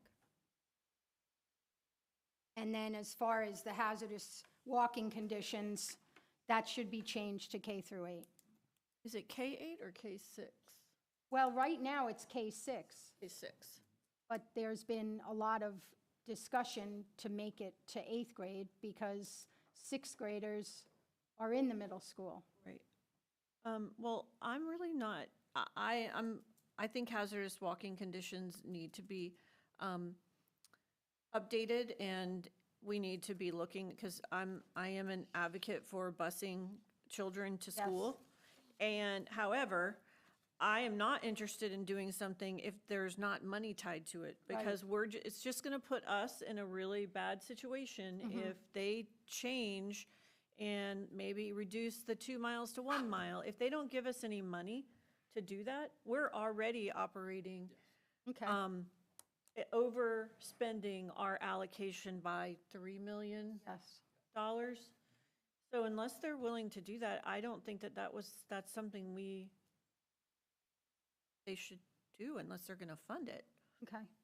That's my opinion.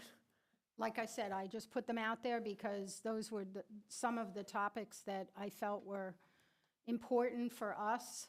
So I don't know how you want to word it, but maybe just say if money's tied to it. I mean, that's pretty much blunt, right? We're not going to advocate for something that we're not getting money for. Right, fully funded, Fully funded. So, not an unfunded mandate. so fully funded hazardous walking conditions to include K through 8? I think you can ask Greg Black, too, Yeah. exactly how we should word it. Okay, That's gonna I be will go favorable. back to him. And then we can remove the Algebra 1 in 10th grade and just talk about the graduation requirements and the concurrent scores. On, isn't it? Oh, go ahead.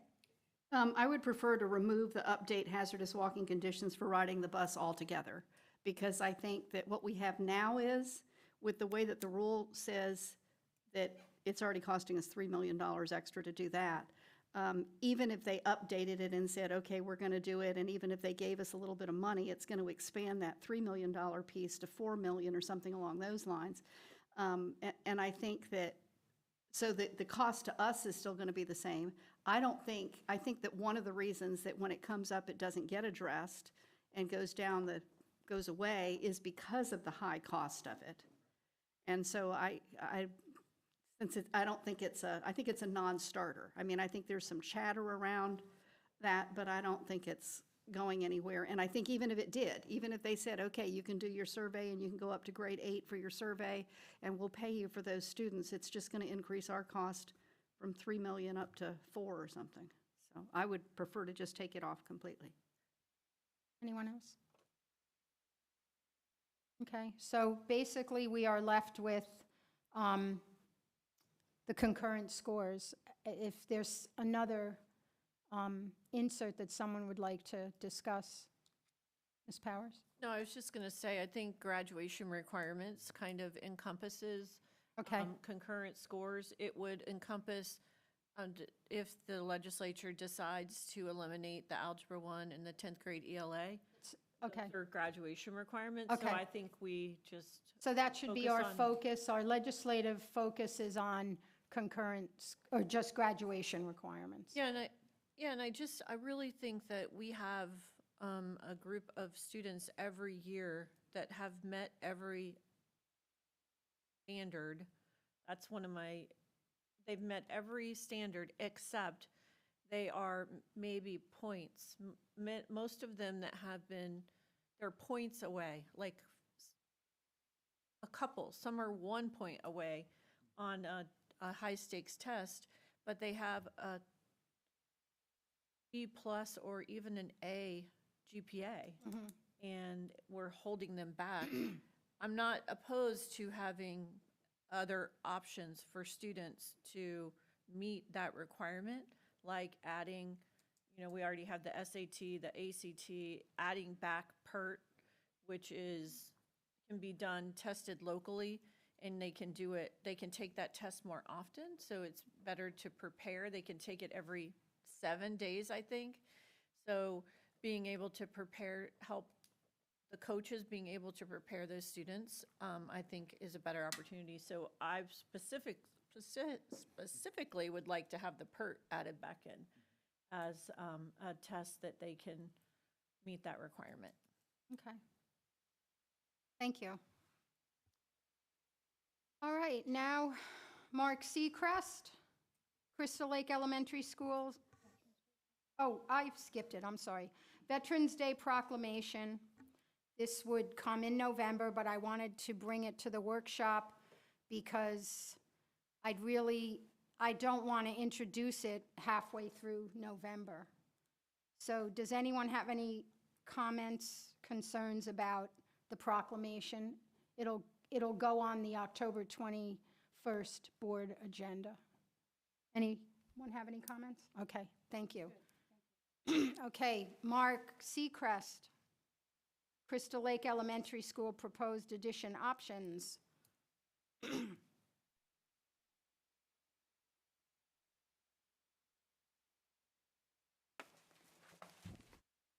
So good afternoon, Madam Chair, school board members, Superintendent Main. I'm Mark Seacrest, Director of Facilities and Planning. I'm going to present to you the Crystal Lake discussion. We discussed this at the previous board meeting. I'm bringing forward additional information. I want to thank Carter Morrison and Principal Brenda for giving me additional data in this PowerPoint. We do have impact fee data listed, and we do have survey data listed that was taken at the school further down in this PowerPoint. I'm going to jump to several slides down. This is the school we're discussing, so everybody in the public understands. It's Crystal Lake Elementary. My next slide, which is slide 5, I have these options for discussion. Again, I will take any other options that the board wants to discuss with Crystal Lake, but option 1 would be to basically move, or actually hold on to 6th grade and keep it at Crystal Lake, and we would convert 4 existing classrooms that are available for the 6th grade. Option 2 would actually be a version of option 1 and 2, where you would keep 6th grade there, and then you would create a K-8 at Crystal Lake. And in option 2, you have the option to move in portables while the school's being added to for the K-8. So that's kind of option 2. And then option 3 would be if the board wants to choose to do nothing at Crystal Lake, and we can actually look at different options at different sites, or we can choose to do nothing. But I'm totally open to whatever discussion you want and what other, and kind of the variation of options. Because if you look at slide, not to jump ahead, but if you look at the slide further down, there's an options summary, and I will go through that at a later point in time, but it's kind of a combination of option 1 and 2, or again, you do option 3. But again, the next slide, basically I've broken it down into the option 1 timeline and cost. So essentially what we're trying to do is convert 4 existing classrooms in the 6th grade only. That would be option 1. And in that time frame, we would try to do this work essentially prior to March, so that they could actually have people come by and tour the school and see the classrooms. And then I put an associated estimated cost of $99,000. That covers the FF&E, that covers the ceiling tile, the lighting, painting, and flooring replacement of those 4 classrooms. The timeline, like I said, again, would be to do that prior to March. And if you decide to go with that option 1, we would start that process of getting the appropriate furniture. But at this point in time, the 6th graders could use the furniture that's in that classroom, but we would try to get appropriate size furniture for 6 through 8 prior to August 1st if you choose to go that direction. Option number 2 is where it gets a little more intense with the school. We are proposing that you would basically add the K through 8 campus, which means you would add 6 through 8. You would essentially use 4 of the classrooms in the beginning years for that 6th grade, and then we would bring in portables, 8 portables to take on the grades 7 through 8. And then we'd have to go through a design phase to take on the additional buildings. But a major point in that option is we need to have it master planned. So at the beginning, if you choose option 2, we would have to basically approve that option of doing the master plan with the architect so that he can review SREF against the current campus and figure out what we can reuse and what we will need in addition to. And my suggestion would be we would start that master planning around May of 2026. And then we would start, that basically takes a 3-month process. And then that would put us into September, where we review it again. And if you choose to move forward, we would have to go through the same process that we're doing currently with Warfield and Murray Middle, where we go through the RFQ process and then have the buildings designed, and then have a GMP and the construction documents. There is another option if I go to, I can skip a little bit forward and come back. So under the option summary, as I mentioned before, there's an opportunity to do option number 1 only, which means you would move 6th grade to Crystal, or actually retain 6th grade at Crystal Lake, not move them. And then option B I list there would be options 1 and 2, except you would not move in portables. You would only retain 6th grade while you're building the new buildings. And then option C would be option 2 with everything. So that would be with portables, that would be with the existing classrooms, and you would be building the additional campus buildings that are required for the K-8. And then the last option is if you select to do nothing with Crystal Lake and you want to look at a different school site, or you want to look at different options, or you want to pursue this at a future date. So I'm just taking that direction from the board. It's totally up to your decision. But to go back to option 2, just so you understand some of the numbers, the furniture itself would be, I got to read these numbers. It's around $79,000 for the furniture, and then it's around $117 or $137,000 for the front end of classroom for these portables. So we're trying to get the same classroom experience in these portables that we have in the existing classrooms. So you're looking at $216,000 plus or minus. And then if you go further down, in talking with DOE, you know, we would have to do a new gym for the K-8 and actually for the middle school. But keep in mind, the gym would be used by K through 8. It could be used for the elementary school as well. So you're looking at a classroom building that's around $10,500,000. That's just estimated numbers. And then the classroom building itself is $10,800,000. And those are just based on our current projects and the current square foot costs. And the reason I put the range in there from 22 million to 30 million, you still have additional costs of furniture, you have the site to deal with, and then you have to pay the A&E fees, and you have to pay the contractor fees. So your number's gonna be over that $22 million mark, just so you understand what the estimates are. And these are really estimates because currently we do not have a master plan, so not knowing fully what's going to be involved to add to that campus, it's hard to put numbers to, but these are rough numbers based on our current projects. And it gives you a ballpark estimate of what this project would cost if you choose option number 2.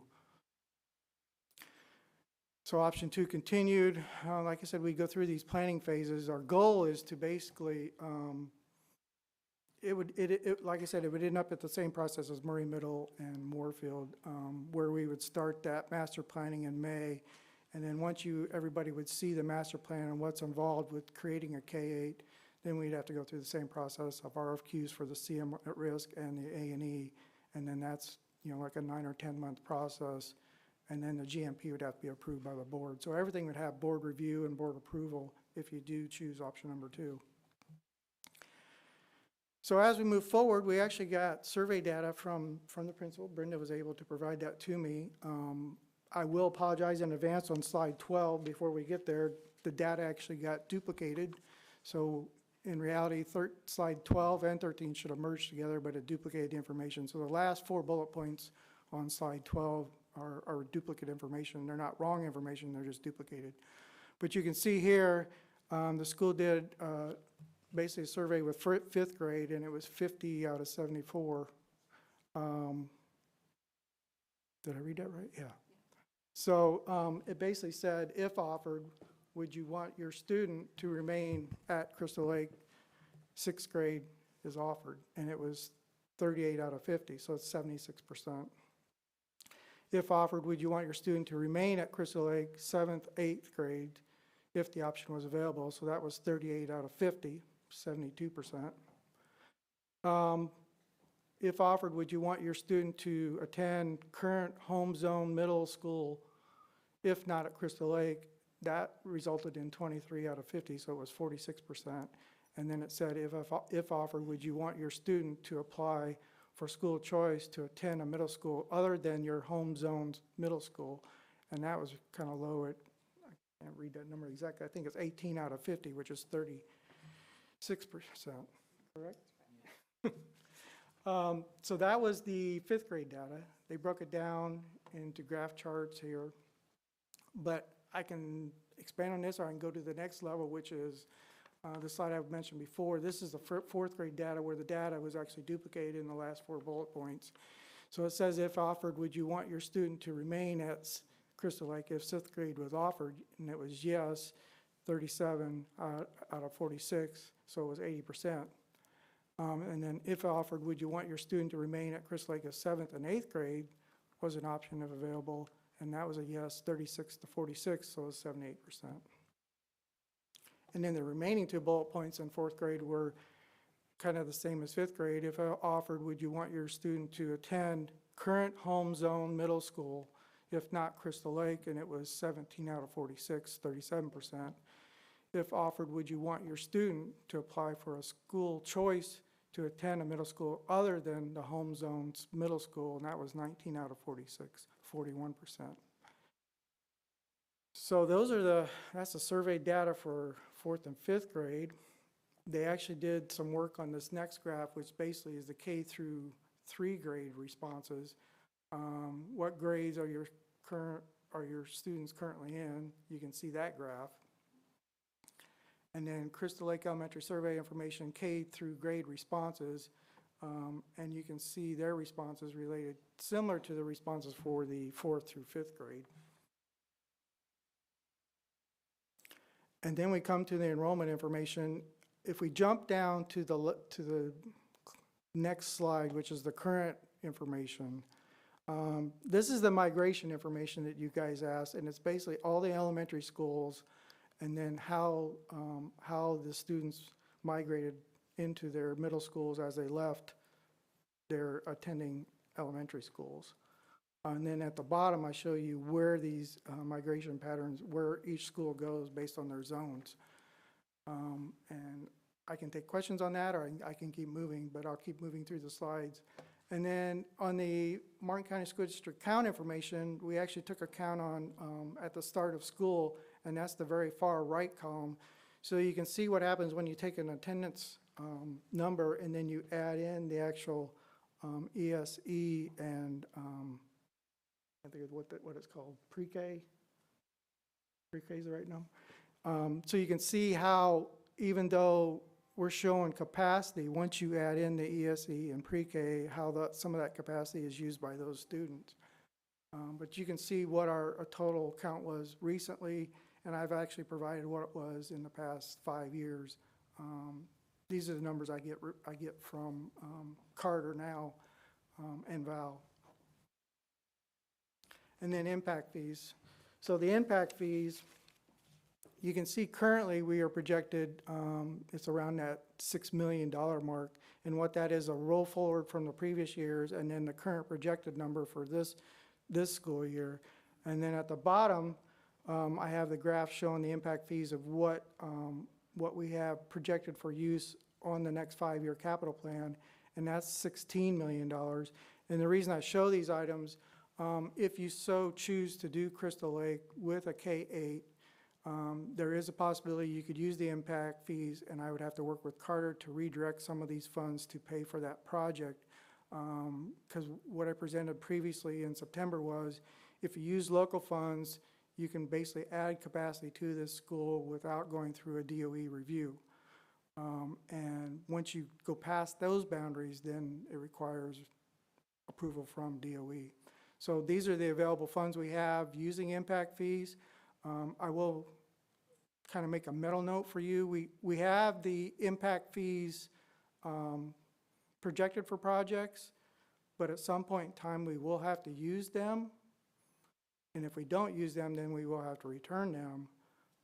But right now they're projected to be used. We just have to either use them on the projects listed on this slide, or we have to use them for another project like Crystal Lake if we're adding the K-8.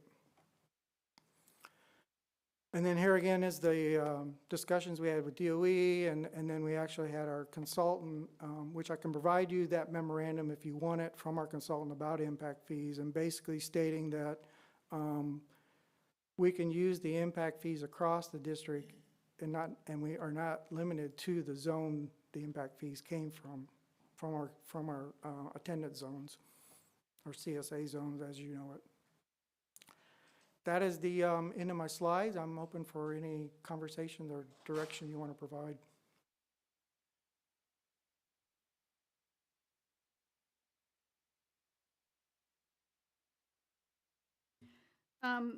So at this time, I'm not interested in a complete K-8, because I think that's, needs to be determined. I had a couple comments. I would be interested in adding a sixth grade and keeping those kids in sixth grade, knowing that if they don't go to sixth grade, if they stay in the district and they went to Anderson, Murray, or wherever, it would deplete the enrollment by whatever the number is that stay there. So that being said, my first question is, your 40,000 for FFE, could you take some of the furniture that's in the middle school that wouldn't be used? I mean, I think that if we have declining enrollment, we must have extra furniture, or do we get rid of, have we been like hauling it out to the curb, or? No, it stays in the classrooms. Okay, so the classrooms. We would have to actually look at if we actually have empty classrooms or what capacity each classroom is at each school to see what's available. It would take a full analysis of each classroom and where their current attendance is for each grade level. Okay, and then my second question has to do with if you did 4 classrooms at Crystal Lake, do those 4 classrooms have whiteboards in them now? So they wouldn't need a new whiteboard, they wouldn't need the new technology, which is why your technology number is only when you're building a new building, because you already have it there? So the technology number right now is only if we had the 8 portables. Right. If we're trying to increase the grade levels. But for the less than 100,000. Right. Which is basically flooring. Lighting, ceiling lighting, tiles, that kind of stuff. and painting. In order to do that, that would be less than the 100,000. I would also be interested in, either this year or next year or whenever, to also look at other schools that have a gap in fish capacity to what the enrollment is, including the pre-K number. So like I'm looking at, say, Jensen Beach Elementary, Palm City Elementary. I look at Palm City Elementary, which has a fish capacity of 800, and it has, including pre-K, it's got 625. So you've got 175 fish capacity at that school that isn't being utilized.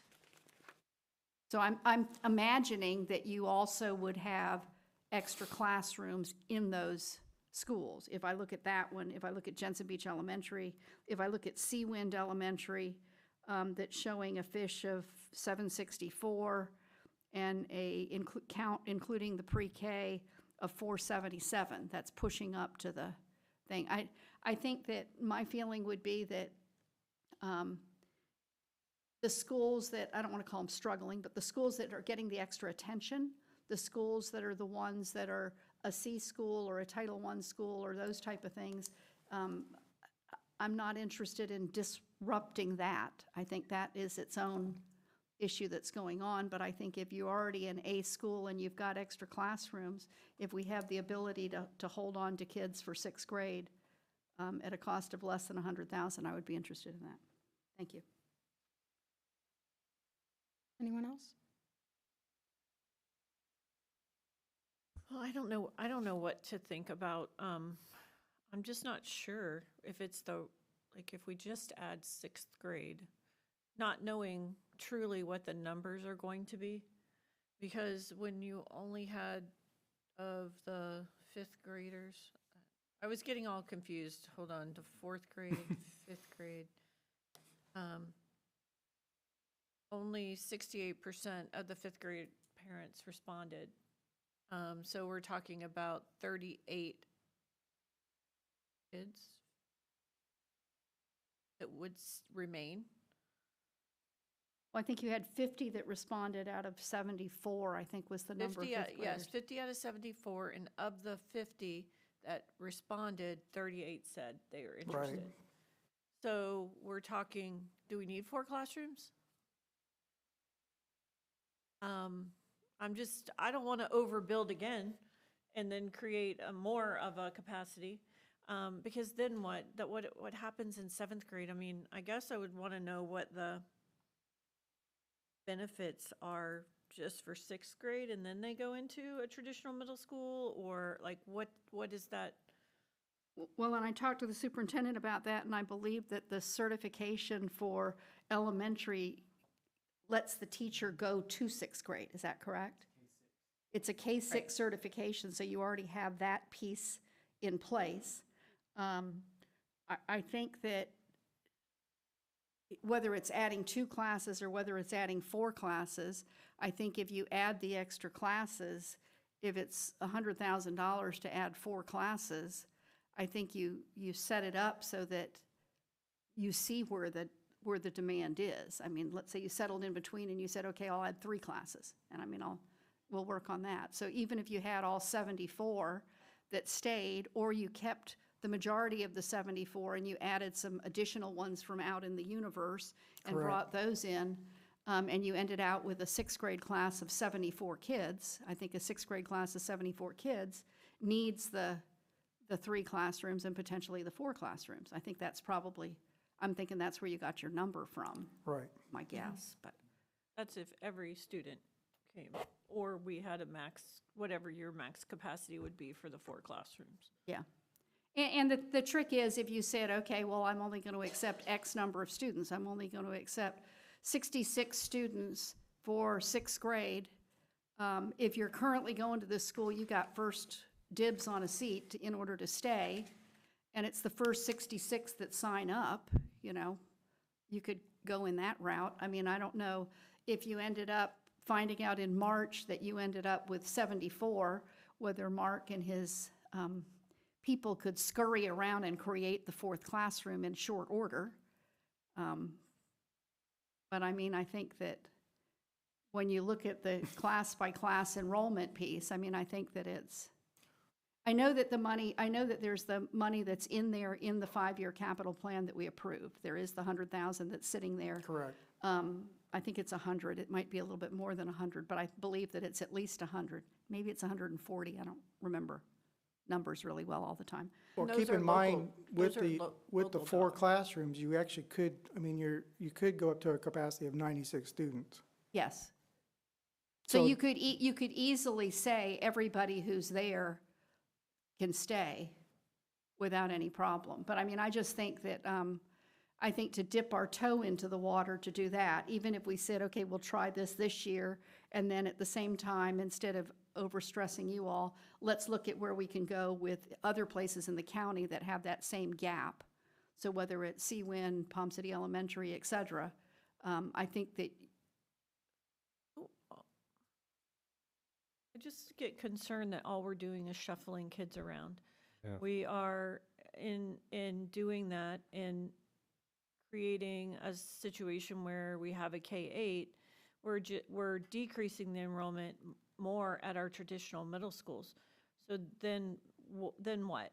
What with them? Like, I know. so I'm not, at this point, interested in the K-8. I'm interested in expanding, keeping the 5th graders for 6th grade. And I think all you've really done at doing that is you've taken 6th grade classes at a traditional middle school, and you've relocated those classes to an elementary school. And I think, looking at the numbers with Carter before, the students that we lose are typically middle school students. We go down in middle school, people are scared of middle school, so they don't send their kids to middle school, and then they come back in high school. So, I mean, at least if we got one more year out of it, if we got them for 6th grade, it's just relocating them. And I kind of, when I talked to the superintendent, it was like, well, what would you do with those classrooms? And the discussion was, well, if you were, for instance, running a math class, or if you were running a science class or something, you could take that extra room and make it into a lab class. So for example, if Amy's teaching a science class and I'm teaching a science class and we've got an extra room, so we're both teaching science, but now we also have a lab room that we can be doing some science there, or math there, or that project-based learning, or whatever it is from the various subjects. It gives us that flexibility in the traditional middle schools to do that. And then if you think a little bit further out of the box, if you had a school, say for example, it was Stewart Middle School, which is doing aviation, if you then partnered with Stewart Jet Center and said, okay, we can run ground school out of there. You know, we can let middle school kids start learning more, actually learning more about aviation and doing that piece there. If you'd had, let's say it's Anderson Middle School, where you now said, okay, what I want to do with some of these extra classrooms, I want to make them dance studios. I want to make them into something else. And then using the PEP piece, where you can get students that aren't currently with us, then we're now trying to attract students that aren't necessarily our students now, but they would come dip their toe in the water, see this is what it is. You know, the data showed that even though from an education standpoint, people think that parents of whether it's homeschool or pod school children, what are they looking for if they want to go to a traditional school? And from an educator standpoint, everybody's thinking, well, they would want help in math or they would want help in English. And we're thinking traditional subjects. Whereas the data is actually showing, no, they want the stuff that they're unable to do. They're perfectly willing to accept the math the way it is and the English the way it is, but they're looking for those, the band class, the chorus class, the more soft classes as an experience of something that they would have to go out and pay a private firm in order to do. So I think we have the ability to put those things into middle schools and maybe grab some more kids at middle school. Sure. Oh, go ahead. Actually, Okay, I'm next. we're next. All right. Thank you, Madam Chair. I am more, I mean, I'm not against the sixth grade adding that, but I'm more interested in seeing what it would be like to get new FTE from Port St. Lucie. With all the building, we have several places that border that. Why can't we steal from another county instead of shuffling around the kids that we currently have? Like I said, I'm not against the sixth grade idea. I just feel like there's a market there at maybe Citrus Grove where we could pull from, you know, kids that are going to be coming from Port St. Lucie, where they're able to come and, you know, that's new FTE for us.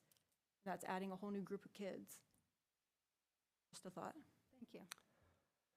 Yeah, I would agree with Ms. Russell. As I said in previous meetings, you've got Newfield over there. You've got 4,200 new homes.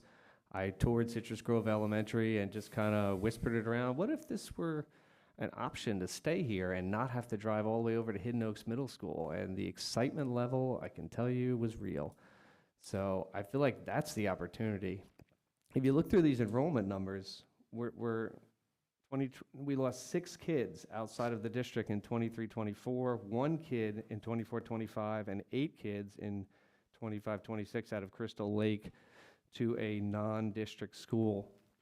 I just don't see, and I feel like the people who filled out the survey and said we're probably wanting to stay for 6 because they're assuming it would be 6th, 7th, and 8th, not just 6th grade. So to almost tease them that like, hey, let's do 6th and then figure out the rest. The price tag for me, 22 to 30 million, still way too high. I think continue it as it is. I would look at Citrus Grove Elementary. That would be a real opportunity. And like Ms. Russell says, it's right on the border of St. Lucie County. And a lot of people already come down there from St. Lucie County. I think more would. So I agree with that, because I would want to know the data that when you ask the 50 parents or that responded, the 38 that said yes, did they say yes because they thought they were going to get 6th and then you're going to add 7th and 8th? Or what if you just said, nope, we're only doing 6th? I feel like there are growing parts of our county that we should focus more on and not spend the dollars on. We have, 4,000 new homes coming into Indiantown. Warfield is bursting at the seams. Indiantown Middle is ripe to become a K-8 because of capacity issues. I would not support building a new school there because there is so much capacity at Indiantown Middle. I agree on our border schools, Jensen Beach High School, Citrus Grove. I also know there's 10,000 new homes coming in that people are going to be coming right into Palm City that Palm City Elementary could really capitalize on that as well. I mean, 10,000 homes, they're gonna have to come through Martin County to get on I-95 or the Turnpike. So I think that our Palm City schools are really ripe for that as well, and maybe even Crystal Lake. I don't know what's gonna happen with Story. That was the other big development that has still not been approved. But if that is eventually approved, that's at the four-way stop just past South Fork High School. You know, Crystal Lake would obviously be in the positioned well to start filling that school with those seats, with those children. The price tag is just, I don't know that, I don't want to gamble even with $100,000 because I'd like to have more information on what parents would think if they were only going to get 6th grade. And it's a pretty expensive experiment when we already have a lot of capacity in our system. What I would like to see us do is look at all that capacity, look at what's happening, have an overlay of what's coming development-wise so that we can prioritize what we hit first. I just don't know if I love the K-8 model. I think it's a really great model. I think that it teaches the older kids responsibility and, you know, ushering in the younger kids. But I just think it's an expensive risk with not enough really good data. Superintendent? If I could, would the board be open to possibly having staff research a consultant? I think as we move forward, we need to look at more long-term effects of those developments that are opening. We've been operating without a planner for quite some time. It's not been needed. But I do think at this point now, staff, it is going to require someone that has the geographic technology to be able to get with the developers and the community, you know, to figure out where those students and where that migration shift and where those layers would occur in order for the board to make a strategic and sound decision, in my opinion, based on where you would want those impact fee dollars to be spent and the energy that staff is taking to put towards whatever it is that you decide. We can certainly work on that preliminarily and try to get that data for you. I just am concerned that staff is not at a place right now where we'd be able to get you the accurate data necessary to make that type of a decision. Can I just, when you said K-6, so I know teachers are certified K-6, is the sort of the elementary age. If we added a 6th grade, we wouldn't have to add a gymnasium, just if we add 7th and 8th. If you had a middle school. Okay. Anyone else? So my question is to Carter, if we had a consultant to figure out, can that come from capital? Yes. And I would also like to look at other options like 612 models that exist out there, magnet schools, you know, different types of schools within the community, because again, our middle schools are so under capacity that that doesn't require as big of a conversion as as an elementary to a middle with infrastructure, because the gymnasium and the parking are all pretty much already there. I think that would lend itself to Superintendent Main's point about possibly getting a consultant to kind of get the lay of the land and look at all of our options, and that seems to be a good way to go, if everyone agrees with that. Well, and we're going to have to make some decisions because we are, with the legislative changes and how charter schools can now utilize public school property. So we need to be planning what we want to do with our properties and pretty quickly. Mhm. Would a consultant be able to give some information regarding that as well?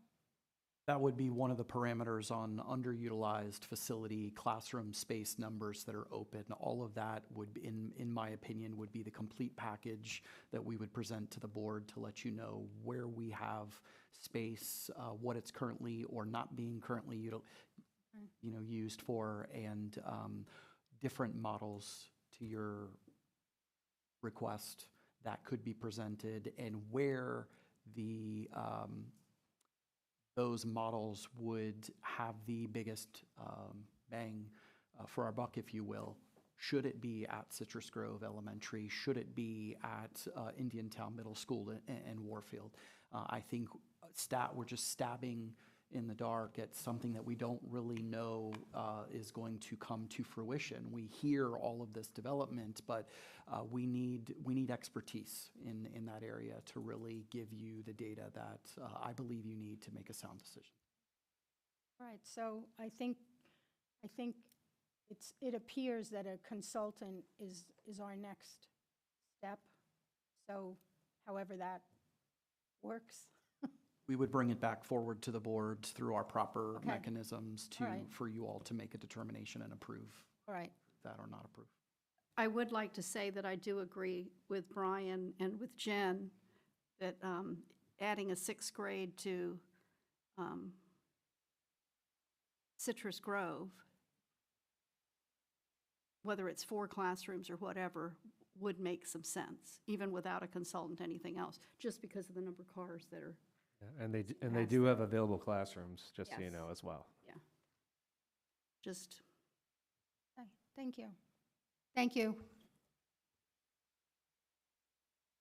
Okay, we're moving on. If I could just circle Sure, back, yes. just to close the loop.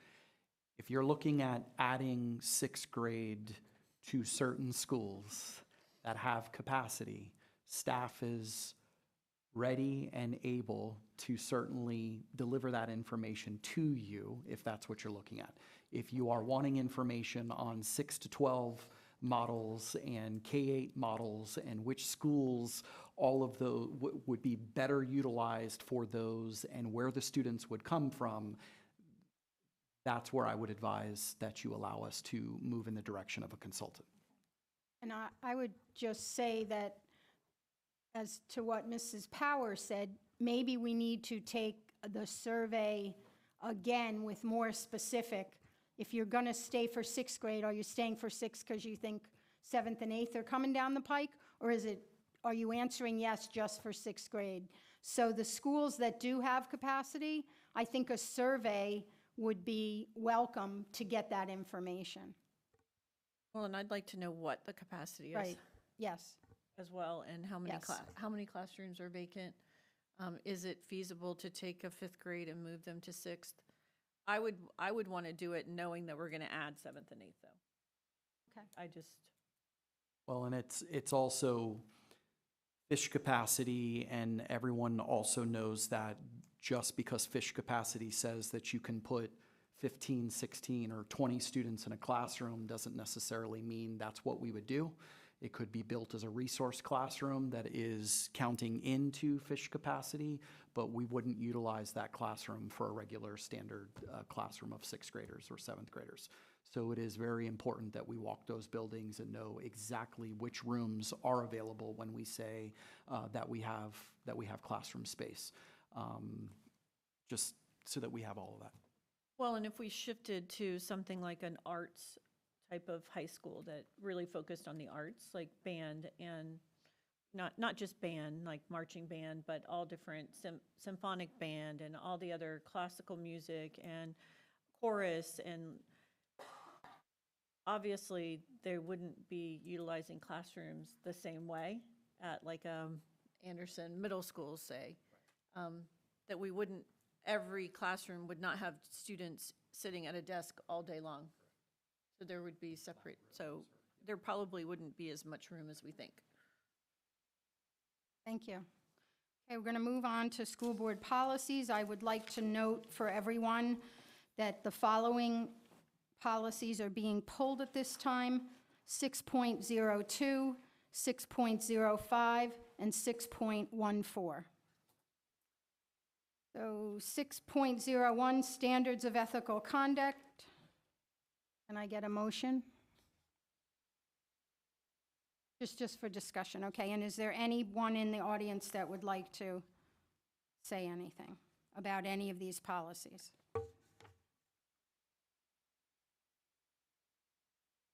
Okay. So, is there any discussion about any of them? Good. So just as a note, 7,400 is a rescind even for your spreadsheet, Mrs. Falls. Just so you know that one. So I had a question about 7101, which I believe. 6.11. And Yes. 611, which is the Building Permits and Code Enforcement Office. And it says in that policy, even though it's just reprinted down on page 3 about contractors, construction on school board property, including volunteer service organization projects, shall be performed by state certified or licensed general contractors and subcontractors or locally registered subcontractors where their registration is valid as required by SREF and shall follow the approved processes as described under Florida statutes. So I know that on some of our campuses, we've had this discussion before, that we have, say at a ball field or something, we have a sign or a scoreboard that was put up by somebody. So is there a way, or is, even though we are redoing this policy, is there the ability to survey our sites and be sure which things are there that didn't go through this process? I know that we discussed particularly, I think it was Martin County High School, having a sign or something that just showed up. And I don't know, for instance, at Martin County High School, the signage thing in front of the swimming pool that was, I'm not sure that was put up by somebody who was licensed, or whether some people were out there at midnight digging holes and putting in 4x4s and making a thing for themselves. But I think that as we fix this, and as we're going forward with this policy, we probably need somebody in facilities to do a survey of each campus just to be sure that there aren't things that were done by outside groups or somebody that haven't been looked at. Any other? It's the only one I had. No? Okay. It is now time for open to the board. Go ahead. So I did want to talk about the new grading scale, the issue that we've seen a lot on social media, and I'm going to be honest, I, in good conscience, I do not think it's a good idea for us to be giving a 50% to students that turn in nothing. If a student is making an effort, and I totally agree on it's very hard to recover from a 0, depending on what it's on and how your grades are weighted in that class. But just do nothing and get a 50%, or someone could do something and still get a 50%. How fair is that? Like, I think it's just not a good thing.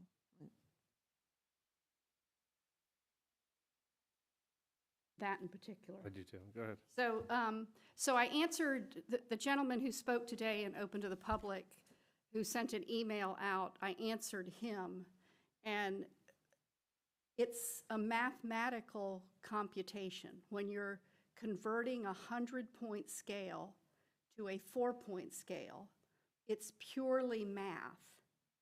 So there's 3 ways that you can do grades. One is ABCD, or ABCDF. The other one is the 4, 3, 2, and 1, and 0. The other one is doing a percentage of 100. But if you Google conversion of a 100-point scale to a 4-point scale, it will show you exactly what you're supposed to do. That if you give it a 0, that a 0 that an F on a 4-point scale is different than an F on a 100-point scale. But if you'd like me to send you that, the email that I sent him, or if you care, one way or the other, but it is purely a mathematical conversion from 100 points, a 100-point scale to a 4-point scale.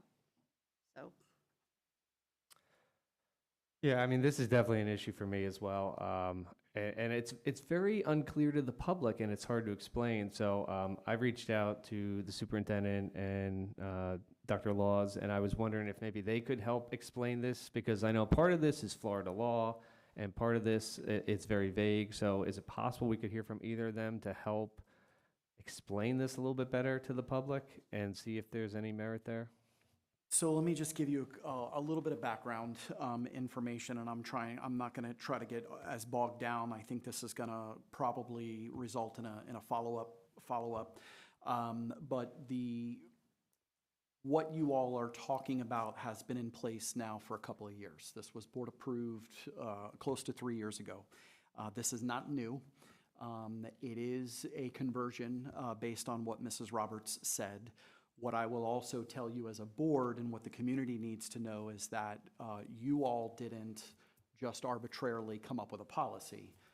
There was a committee that was put together that comprised of our union president, along with a representative from every single school. I believe we used our former Teachers of the Year representatives at each school site, in addition to multiple members of the district office staff in the academic department and the assessment and accountability department, that met over many weeks to look at best practice, to look at research, to look at what the fairest conversion would be, to look at Florida statute and what other districts across the state of Florida do. We are not the only district in Florida or across the nation, for that matter, that are using this scale or this conversion. Where I think this has bubbled up to the surface recently is that we have asked all of our principals, in light of the end of the 9 weeks coming up, to go through and run checks of teacher grade books, because we have many teachers across the district that are not putting in the appropriate number of grades by category, which is significantly impacting a student's grade when a parent logs into Focus to review their student's grade. There are many cases where there might be only one grade in the grade book, and it may be a test grade, and it is significantly impacting the student's grade. One, it's not in compliance with policy. It's not in compliance with the student progression plan, and principals have started to monitor that their teachers are putting in these grades.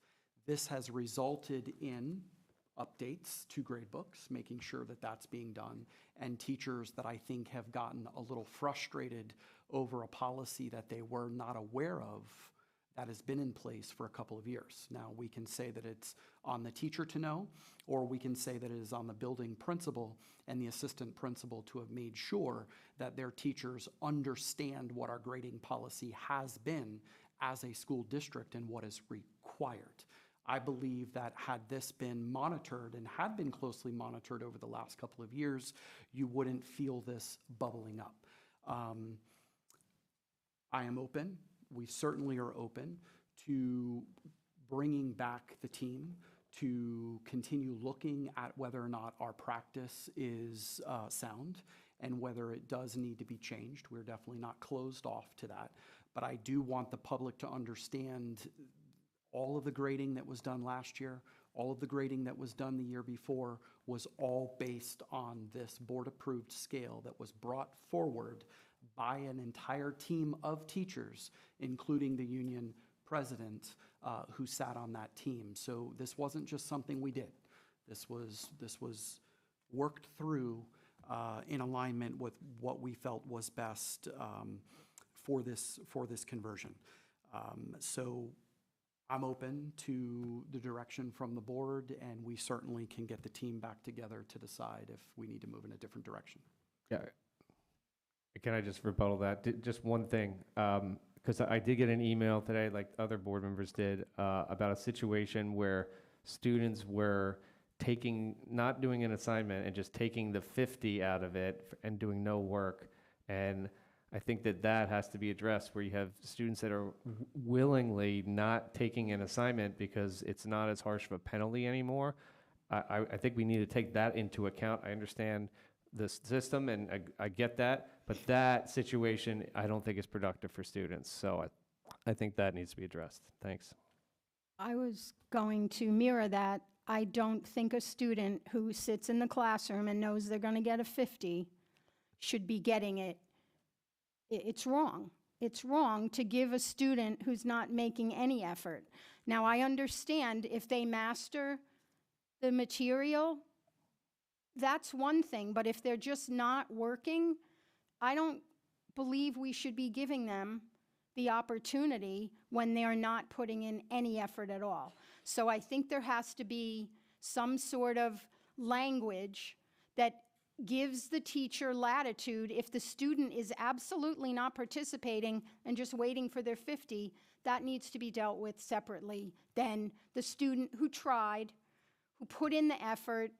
We're not going to give them a 0. We're going to give them a 50 because they did try, they did do some of the work. But not doing any work at all, no rewards for that. So I will just, and I will talk about this cautiously because this is in no shape, way, or form systemic, and it is no disrespect to teachers, but every teacher has a different philosophy. And so what we just have to make sure is that there is consistency across the board, that when the gentleman that spoke at public comment talks about there being multiple opportunities for students to do grade repair and multiple opportunities for students to make up work if they were absent, that is in fact being enforced, and that students are in fact being given those chances, because we have heard on occasion that is not the case. Zeros are going in the grade book, and the 0 is sticking. And then when a student tries to turn themselves around and turn in an assignment or attempt to make a change in their behavior or in their work ethic, they cannot recover. And so it's a balance. It's twofold, but I hear where you are, and Okay. we will certainly. All right. Go ahead. So I think where a lot of confusion comes in is like, are we going to do percentages, or are we going to use a 4-point scale? Because the way that this grading is working, and I know parents that we went through this with standards-based grading, and I know the goal is mastery at the end. And I cannot in good conscience allow students to not put in any effort. And what consequence is there for teachers in the classroom, for students who are disruptive, who don't participate, who don't complete their assignments, and then you have the majority of the classroom that is doing the work, and maybe you do have a struggling student that only got a 50, legitimately got a 50. What then? The kid sitting next to them that is disruptive and didn't do anything is still going to get a 50? That is not right. So I don't know how we balance that scale. Well, I mean, could there be an option where you have, okay, they're late, day 1, we're knocking 10 points off, you get a 90. Day 2, you get an 80. Day 3, 70. And then at some point, you cut it and you say, look, you're 5 days late on your work. You do get a 0. You've earned a 0. We've told you you've had 5 days. You've earned your 0, and that sticks. I just feel like I do understand kids are late. I do understand that things happen. But it is disheartening to kids who are trying and they're putting in the work and they're like, okay, I got a 50. And, maybe they struggled with a certain concept. Maybe they've had 90s or, A's on everything else. Then they bomb something, get a 50, and it's hard to recover from. And they're having to, work hard to get it. But then you have this other person in the classroom who's like, well, I don't really care. I'm not even going to bother to do it because I'm going to get a 50 anyways. I don't know if there's like a happy medium with that. So it happens in some cases. There are teachers that are doing that, and so what I would just advise is that we spell it out, and we put it in the student progression plan, what we want to have happen and what we expect to have happen. So am I hearing from the board that there would be some direction to move away from the scale and go to pure percentages, because if the team gets back together again, they need to know if I grade this and you got a 45%, you got a 45% on it, and that's what's going in the grade book for that, because you have weighted categories, and then you have what you would have gotten on that assignment, and based on what that assignment is, it's then plugged into that category that is weighted at that percentage level. I don't think you can go to, you can't use the percentages for a high school student that is using the 4-point grading system. So I think that the solution in my head would be, instead of entering a 50 or a 0 or whatever it is entering 4, 3, 2, 1 or a 0. So that if you didn't do the work, you're getting a 0, but you're getting the 0 on the 4-point scale. An F on a 4-point scale is a 0. I think if we went to that direction, what you should be doing is you should be adding the plus and minus piece to it, so that all A's are not considered equal. Our A for our district, of course, is better than anybody else's A, just saying that. So we would be able to have an A plus and an A minus, so you would have some delineation inside those 4 points.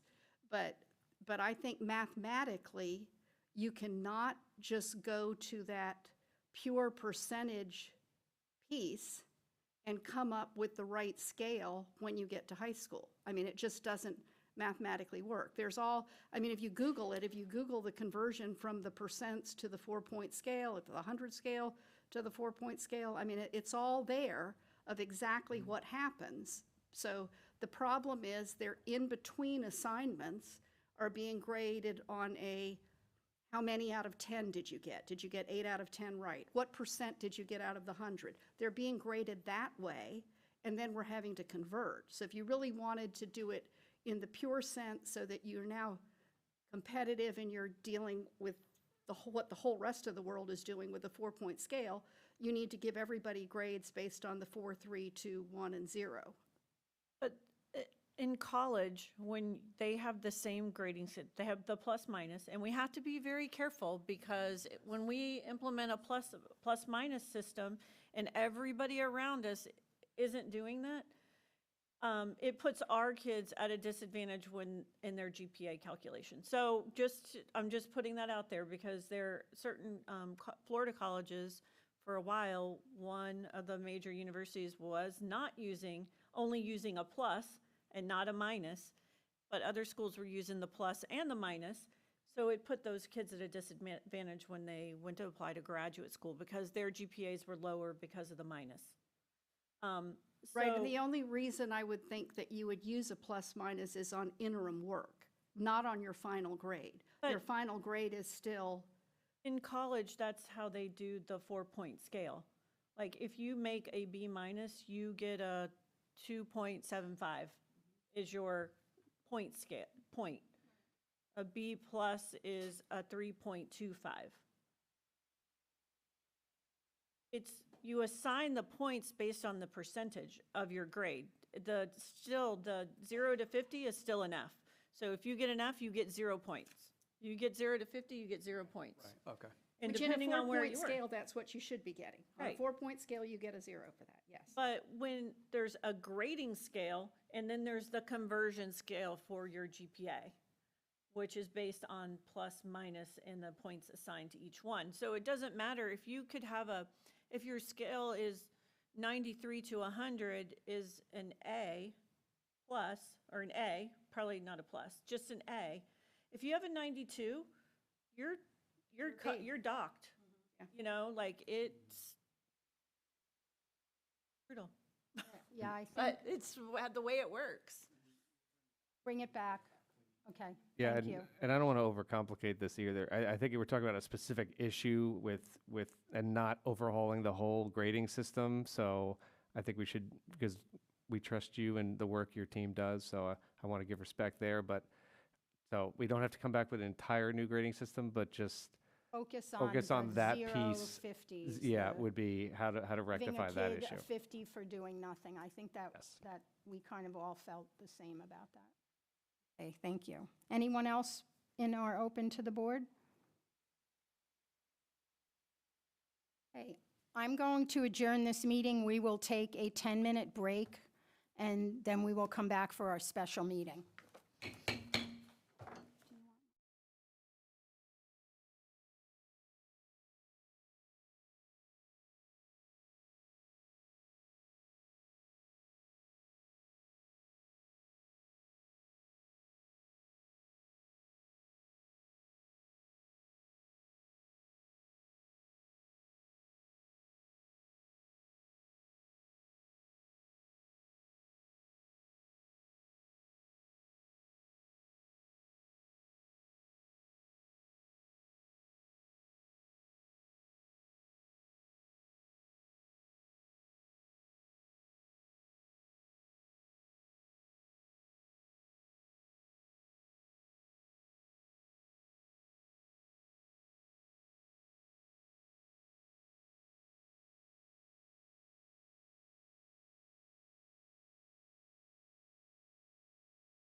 Microphone, sorry.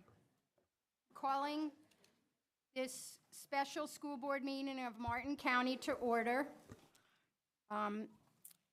Ms. Falls, will you call the roll, please? Dr. Moriarty? Here. Mrs. Roberts? Present. Mrs. Powers? Here. Mrs. Russell? Here. Mrs. Pritchett? Here. Okay, I'd like a motion for the approval of the agenda. Ms. Powers? I'll make a motion to approve the agenda, moving open public comment to before the action items. Okay, that would be great.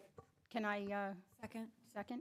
I have a motion by Ms. Powers, a second by Ms. Russell. All those in favor? Aye. Aye. Motion carries unanimously. So I'm going to read the public comment again. We have 3 speakers. Citizen input is vital to the improvement of our district. Most times your remarks may be listened to without comment from the board or superintendent. This does not mean they are heard with any less intensity or concern.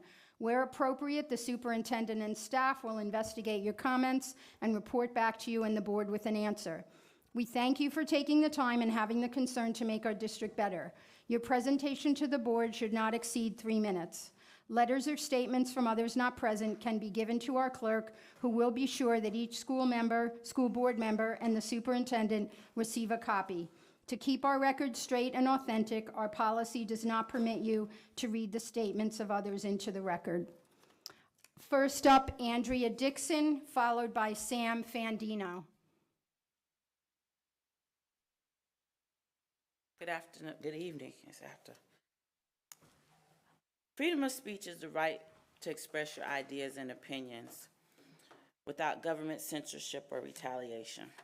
However, with the evolution of social media, freedom of speech is no longer free. We have trolls and outside agitators that are waiting to pounce on our statements, and 90% of them don't even reside in the area where that statement was made. Mr. Theobald is a dedicated member of our school system, 17 years of education and helping to prepare students for life outside of those 4 walls. I don't believe that his personal opinion should be used as a weapon against him. There are more pressing matters within the education system, such as pedophiles in our classrooms, protecting our children from mass shootings, retaining teachers in this county and in this tri-county area. Should there be some form of punishment? Definitely. Sensitivity training, suspension. But to take away his livelihood? No, that's not possible. What's next? School uniforms for teachers? Polo shirts and khaki pants for everyone in the classroom, with no exceptions? I urge you to think long and hard about how far and what the long-term effects of this one decision may potentially cause future educators, current educators. They may decide to no longer teach. Can we truly afford to lose any teachers in this area? Just think about that. Thank you. Sam Fandino, followed by John Jocham. Hello again. I just, I think I had everything I had to say that first time, but I thought I would just come up here again and really ask you guys to consider very deeply what you're going to be doing to the kids that sit in this class, that look forward to going and seeing someone that they look up to, that they care about, and think about what message you're sending to me. I sat in class, Hidden Oaks, 8th grade. I took civics with Miss Goodschmidt. I remember learning the First Amendment. I distinctly remember the flashcards I had to make. I remember it. And it appears to me that if you do what I fear you're about to do, it would go against what you've taught me. And that is a level of hypocrisy that I think would really harm the reputation of a district that I actually love. The campuses are great. I've never had a bad teacher. This district has been supportive. And I think it would be a blemish on a really wonderful, high school experience for me at the end of the day to do this to Mr. Theobald. So I just ask that you really think about what's the example you set for the people that are passing through here. That's all I got to say. Thank you very much. Thank you, Sam. John Jocham, followed by Martin Powell. My name is John Jocham. I'm a lifelong citizen. Grew up with Miss Dixon. Our mothers taught at the first integrated school in Martin County. It was Murray 8th grade back then. David Anderson was there, and the person that became Jeb Bush's lieutenant governor was there as well. As it relates to this topic, I gave you an alternative, which I thought would be fair. But in life, as Tony Robbins says, you get what you tolerate. You get your standards. You get your musts or your have-tos. You will decide if you can tolerate someone that glorifies a school shooter. No matter what your decision is, you're immediately after it, you should review your strategic plan and values. In that, you will have student safety. It was mentioned that you are the school district that has the #2 mass shooter killer in the United States of America. As a student, you will address your value of student safety and student wellness in your strategic plan, stating, or you should state, that that was a previous student and how your values would change with this decision. If you tolerate a teacher that glorifies a school shooter, are you welcoming that back here? You will make that intelligent decision. Your lawyer is going to, the alternative I said, don't stop your teacher's cash flow. Let the teacher teach in the prison system or jail, Martin County, for 2 years. Pay your teacher. Make sure you don't get sued, because your citizens are talking about the day in court. I do not think you should stop your teacher's cash flow. This is a win-win alternative, but you should not tolerate a person who glorifies a school shooter if they teach in a school. That would be less than intelligent. Optically, this is just wrong, since you are the school district that did produce the #2 mass shooter killer in the United States of America. You have a hard decision to make. The teacher has the right to say what they want. You have the right to enforce your standards, your values. Choose wisely and address your strategic plan and your values of student safety after your decision. Thank you. Thank you. Martin Powell.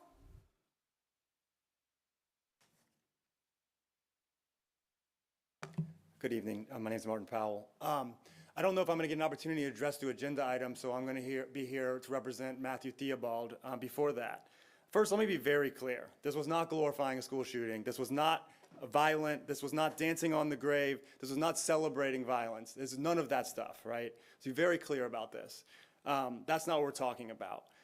And I don't know what to add to all the speakers have already said. They've addressed the strange process that the superintendent has already given a 5-day suspension. Now we're here to give another suspension, and then later, I guess, we'll come back for a termination.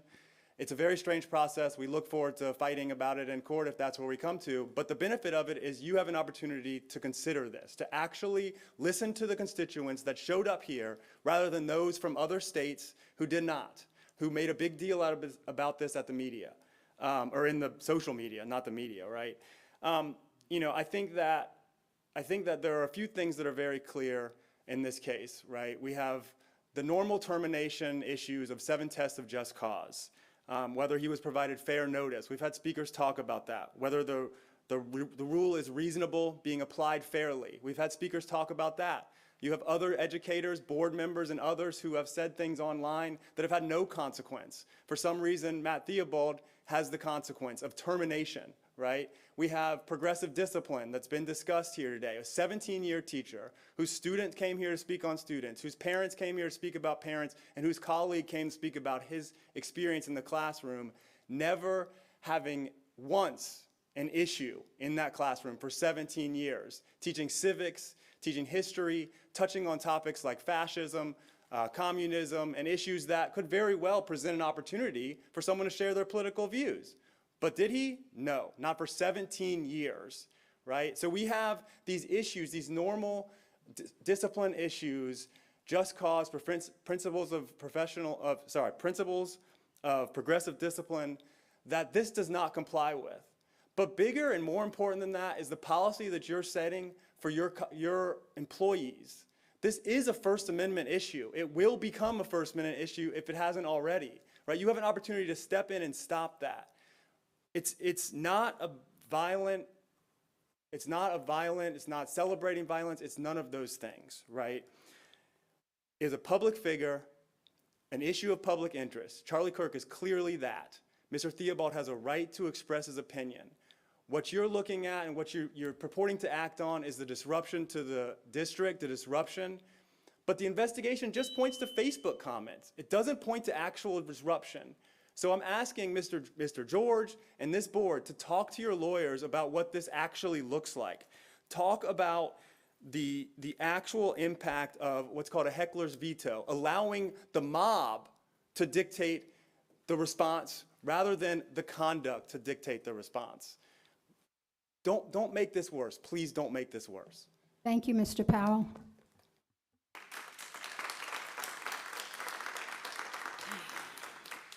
Our first action item is 3.01, suspension without pay, up to and through pending termination hearing. I'm going to defer to Mr. George to explain it a little more clearly. Thank you. So under school board policy, the superintendent has the right to suspend pay over any employee who's facing a disciplinary process. Superintendent Main did that. He does not have the authority to suspend pay beyond 5 days. He has to come to the board as soon as practical to have the board decide that. This is not a decision on the disciplinary process. This is the superintendent coming to the board requesting the board to continue the suspension of pay. That decision is in your discretion. If later there is not a termination, then the employee will be fully paid and compensated. There are no necessary findings. This is your discretion whether to approve Superintendent Main's recommendation or not to approve it. Thank you. Okay. Action item, suspension without pay up to and through pending termination hearing. May I get a motion?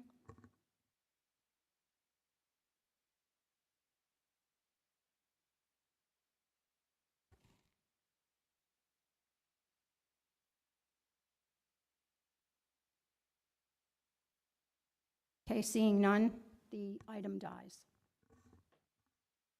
Madam Chair, I move to approve the superintendent's recommendation. Okay, can I get a second? Second.